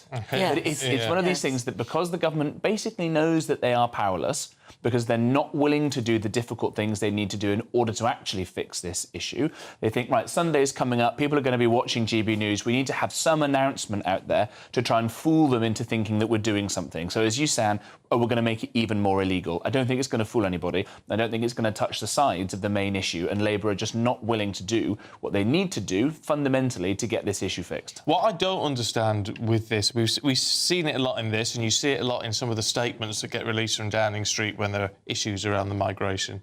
The focus is on the gangs, on the smugglers, and not on the migrants. Yeah, it's a great point. And I think that the lack of a disincentive for people to come is going to make sure that you have so many of these people still wanting to come over. They're not in a dangerous country right now. Most of these people are in France. And there's something wonderfully British in a sense about risking your life to not become French, but I don't think we can say that it's a kind of third world hellhole just yet over there on the other side of the Channel. Until you have a couple of disincentives, so the Rwanda scheme, for example, the rule that also said if you come into this country illegally, no matter what sob story you've got from back home, you'll never be allowed to stay, which was a rule that the Conservatives had, that Labour stripped out as soon as they came into office. And as long as you have a system that says we're going to give you huge amounts of money coming over here, put you up in a hotel for a long time, when you arrive we'll give you the choice of the iPhone or the Samsung phone that we know they're doing. Here's a charge card that you can go and use to get some money out to go and play in a casino, which we heard about earlier this week as well. Until you dry up all of that sources of funding, you're not going to fix this issue. And until you start saying, if you cross over illegally, you will never be allowed to stay in Britain, people are going to keep on coming. They've certainly seemed to have found it much harder to be in government than to be vocal in opposition. It's practically the first thing they did was ditch Rwanda. And yet it would appear that they haven't really thought through what instead they were going to do, except use the phrase smash the gangs, which again they haven't done. No, they've smashed the gangs' record profit ratings. I think that's all they've managed to smash there. No, you're exactly right. I think that there is to be slightly party political about this. The Labour politicians who'd spent so long in opposition started to get high on their own supply and believe that all the mean, nasty Tories were the only impediment towards Britain being a wonderful socialist paradise, and that as soon as they, the good people, come into office, that suddenly everything is going to fix itself. Well, they've realised that it's much more difficult than that. They came in without any real plan, and we know this, that when Starmer got into office, he turned to his then Chief of Staff, Sue Gray, and said, right, what do we do? And the civil service said, well, we thought you were going to tell us what we were going to do. And they've been meandering around ever since. And this is a big problem. I think the real root of this is that someone like Starmer, who spent his life as a lawyer on human rights law and international law and all these things, not much of domestic law, man, by the way, who said he'd prefer to be off in Davos than in Westminster, the things that we're going to need to do to come out of the ECHR and to tighten up on all these things flies in the face of the man's entire career. And therefore, I just don't think he's got the software in his head that's capable of coming up with these sorts of things. But as you're seeing from all the migrant protests up and down the country, we're going to need to do this or the country's going to tear itself apart. What is interesting, though, looking at that and the idea of, spending time in opposition, obviously, which we've spent a lot of time in opposition, is that Farage has got... He's able to say what he wants at the moment. He's coming out with stuff which is really resonating with people.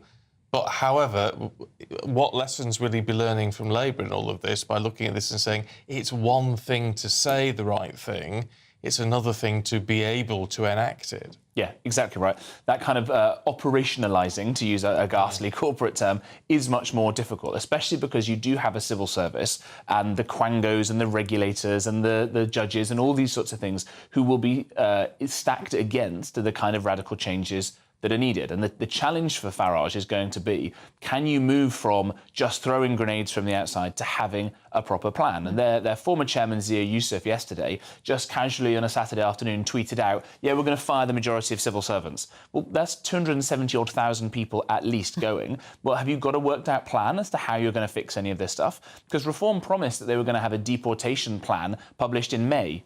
It's August now, it's not there. And there are some great organisations out there if people want to go and see, things like the Prosperity Institute, the Adam Smith Institute, think tanks that are doing some really interesting work behind the scenes of what's going to be required.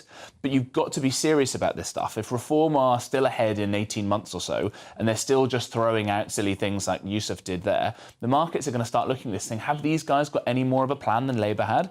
I think that's the big concern they're going to see. So we'll see what happens. All right, James, thanks very much indeed. Thank you. Right, great British giveaway time. It's your chance to have your mortgage or rent paid for us. No, paid by us for you. Yeah, for a whole year. And also get a bonus worth £5,000 in your bank. It's true also if you don't have a mortgage or rent to pay. You can still enter and you can win £15,000. Here's all the details you need.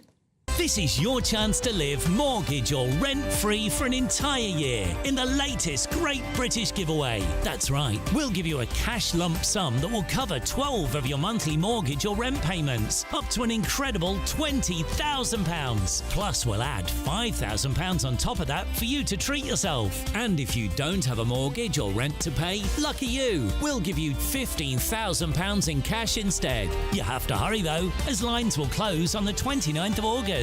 For a chance to win, text WIN to 63225. One entry costs £2.50 plus one standard network rate message. Or text BONUS to 63225. 5 entries cost £5 plus one standard network rate message. Go to gbnews.com/win. Entries start at £2.50. Call 0903 686 3232. Calls cost £2.50 plus your network access charge. Or post your name and number to GB15 PO Box 8690 Derby DE1 9TT. UK only. Entrance must be 18 or over. Lines close at 4 p.m. on the 29th of August. Please check the closing time if listening or watching on demand. Good luck.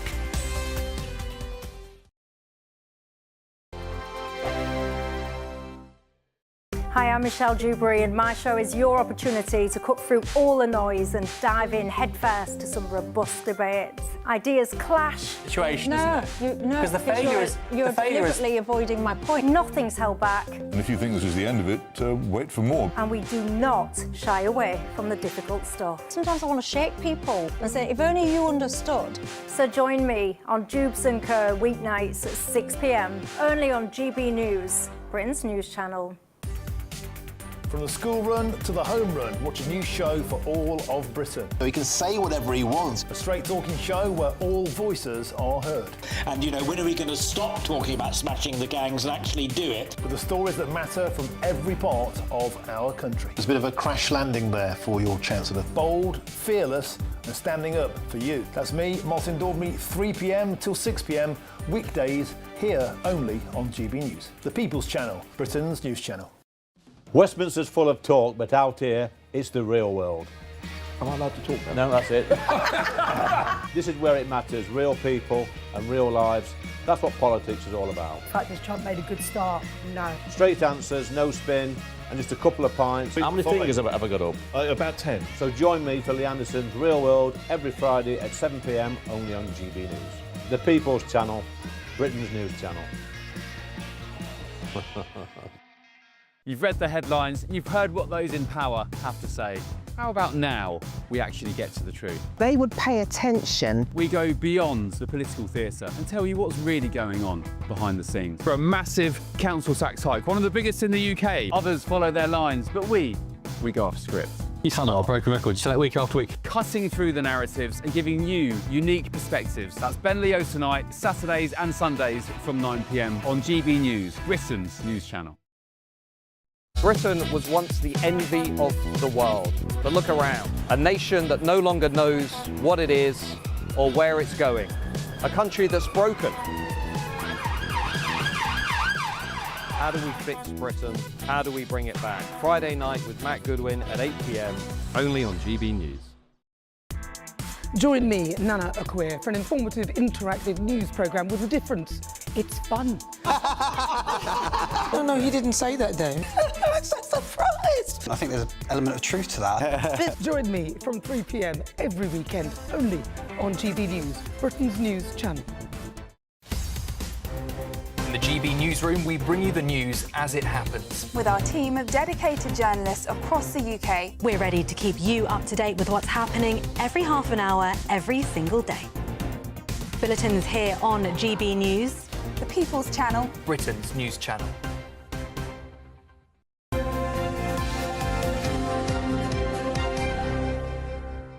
9:21 now. A new biography written by Andrew Lowney promises to reveal the inside story of the Duke of York. What it's doing is it explores Prince Andrew's life, including those alleged family fallouts and even the Duke's romantic dealings. Well, TV personality and friend to the Duke of York, Lady Victoria Hervey, is here. Good morning to you. Nice to see you. I mean, what do you make of this and the sort of bits of headlines you've seen so far? I mean, I've read a little bit of it. Andrew Lowney actually did reach out to me a couple of years ago. I think it was about 3 years ago, actually. And it was something that I heard that it was just going to be a negative book, so I never agreed to speak to him. I think he's got, like, an obsession with the York family, like an unhealthy obsession, that he's kind of made it his lifelong thing to tear them apart, and I don't quite understand what it is. He spent, he says, at least 4 years researching this book, and he contacted 3,000 people, most of whom replied, and only about 300, I think, he said wanted to actually be named, but a lot of them gave him information. And basically, the portrait that he's painting of Prince Andrew is that the guy is an oaf, that he's rude and incredibly entitled. That's the name of the book. Is that a Prince Andrew that you recognise? That's not the guy that I know. So, like, the parts that I've actually read, the last 2 days, I just thought, well, this is a completely different person than the one that I've ever met over the last 25 years or so. So it's interesting that, you know, he has all these things to write about, but obviously never spent time with him personally. And yeah, there's a lot of nasty people out there. Look, you know, this is one of the reasons... But to be fair, and the reason this resonates with the British public is that that sort of ties in with what we saw in the infamous interview. Yeah. Is it where he just didn't seem to clock what he was saying or the implications of what he was saying? I think that interview, like I said before, when you actually re-watch that interview, knowing that actually he is innocent, it is a completely different interview. Look, Emily Maitlis, I've watched other interviews that she's done, and she's foul. Like, she's awful. Like, but he did come on. He didn't come across well. No, I've admitted that. I said, no, he didn't come across well because he's very matter-of-fact, which is a kind of a very military way that he speaks. And... you know, I said this before. I think, like, his delivery it comes across that it's just very sort of matter-of-fact and there's no sort of sensitivity in there. And that is the way he is, and I don't think he's capable of lying. That is just, it's like black or white. There's no grey area with him. And that's why I always knew that, like... What about his choice of friends, though? I mean, I know that you've done interviews in the past where you said you felt as though you were being used in some way by Ghislaine Maxwell to enter that Epstein area. Well, my view on Ghislaine has changed 360 degrees. Like, when this story started, I remember doing interviews, and I was really shocked at the time because it was almost like I would do an interview and the person interviewing me would kind of put these things in my head and make me feel bad, and I would be like, oh, my God, well, I feel terrible if this did happen to the girls, but I never saw Ghislaine do anything to any girl. Look, it turns out these girls made it up. I think Ghislaine will be out within 3 months, and the whole thing is going to be exposed. Well, she's been found guilty, and but it's obviously turning around right now, and you know, the public will actually see who you think was things will change. I think you think Prince Andrew will actually be exonerated of the sort of stuff that's being used against him at the moment? I think he will be exonerated because we have enough evidence to exonerate him, and waiting for the FBI to release tapes of Virginia saying nothing ever happened with him. So what would you say to anyone contemplating buying that book? It's just one of those kind of books that you know, it's a bit like Virginia Giuffre's fantasy novel. Nothing in there is probably very true. Do you know what I mean? OK, well, we'll leave it there. People can read it if they want. Yes, make up their own minds, exactly. Thank you for your time this morning. We've got to make it clear here that we are not in a position to independently verify the accuracy of any claims made in this biography or the content published by the Mail on Sunday and the Daily Mail. The views and allegations expressed are those of the author and the publishers and not GB News. And GB News has, of course, contacted Buckingham Palace for comment. The Duke of York has previously denied any wrongdoing and has consistently rejected those allegations made against him. It's interesting, and you'll come to your own conclusions on all of this. It's an interesting thing to look at, no doubt, and whether he will ever be sort of welcomed back into the working royals, of course, we will just have to wait and see. It's been fun to talk to you this morning, despite our little... falling off air. Sorry about that. Yeah, technology, a funny thing when these things happen. Yeah. I blame the people in our ear. Yes, it's always their fault. It's always their fault. It's never anything to do with us. Anyway, that's it from us. But do stay tuned, because up next, it's the Camilla Tominey Show with Tom Harwood.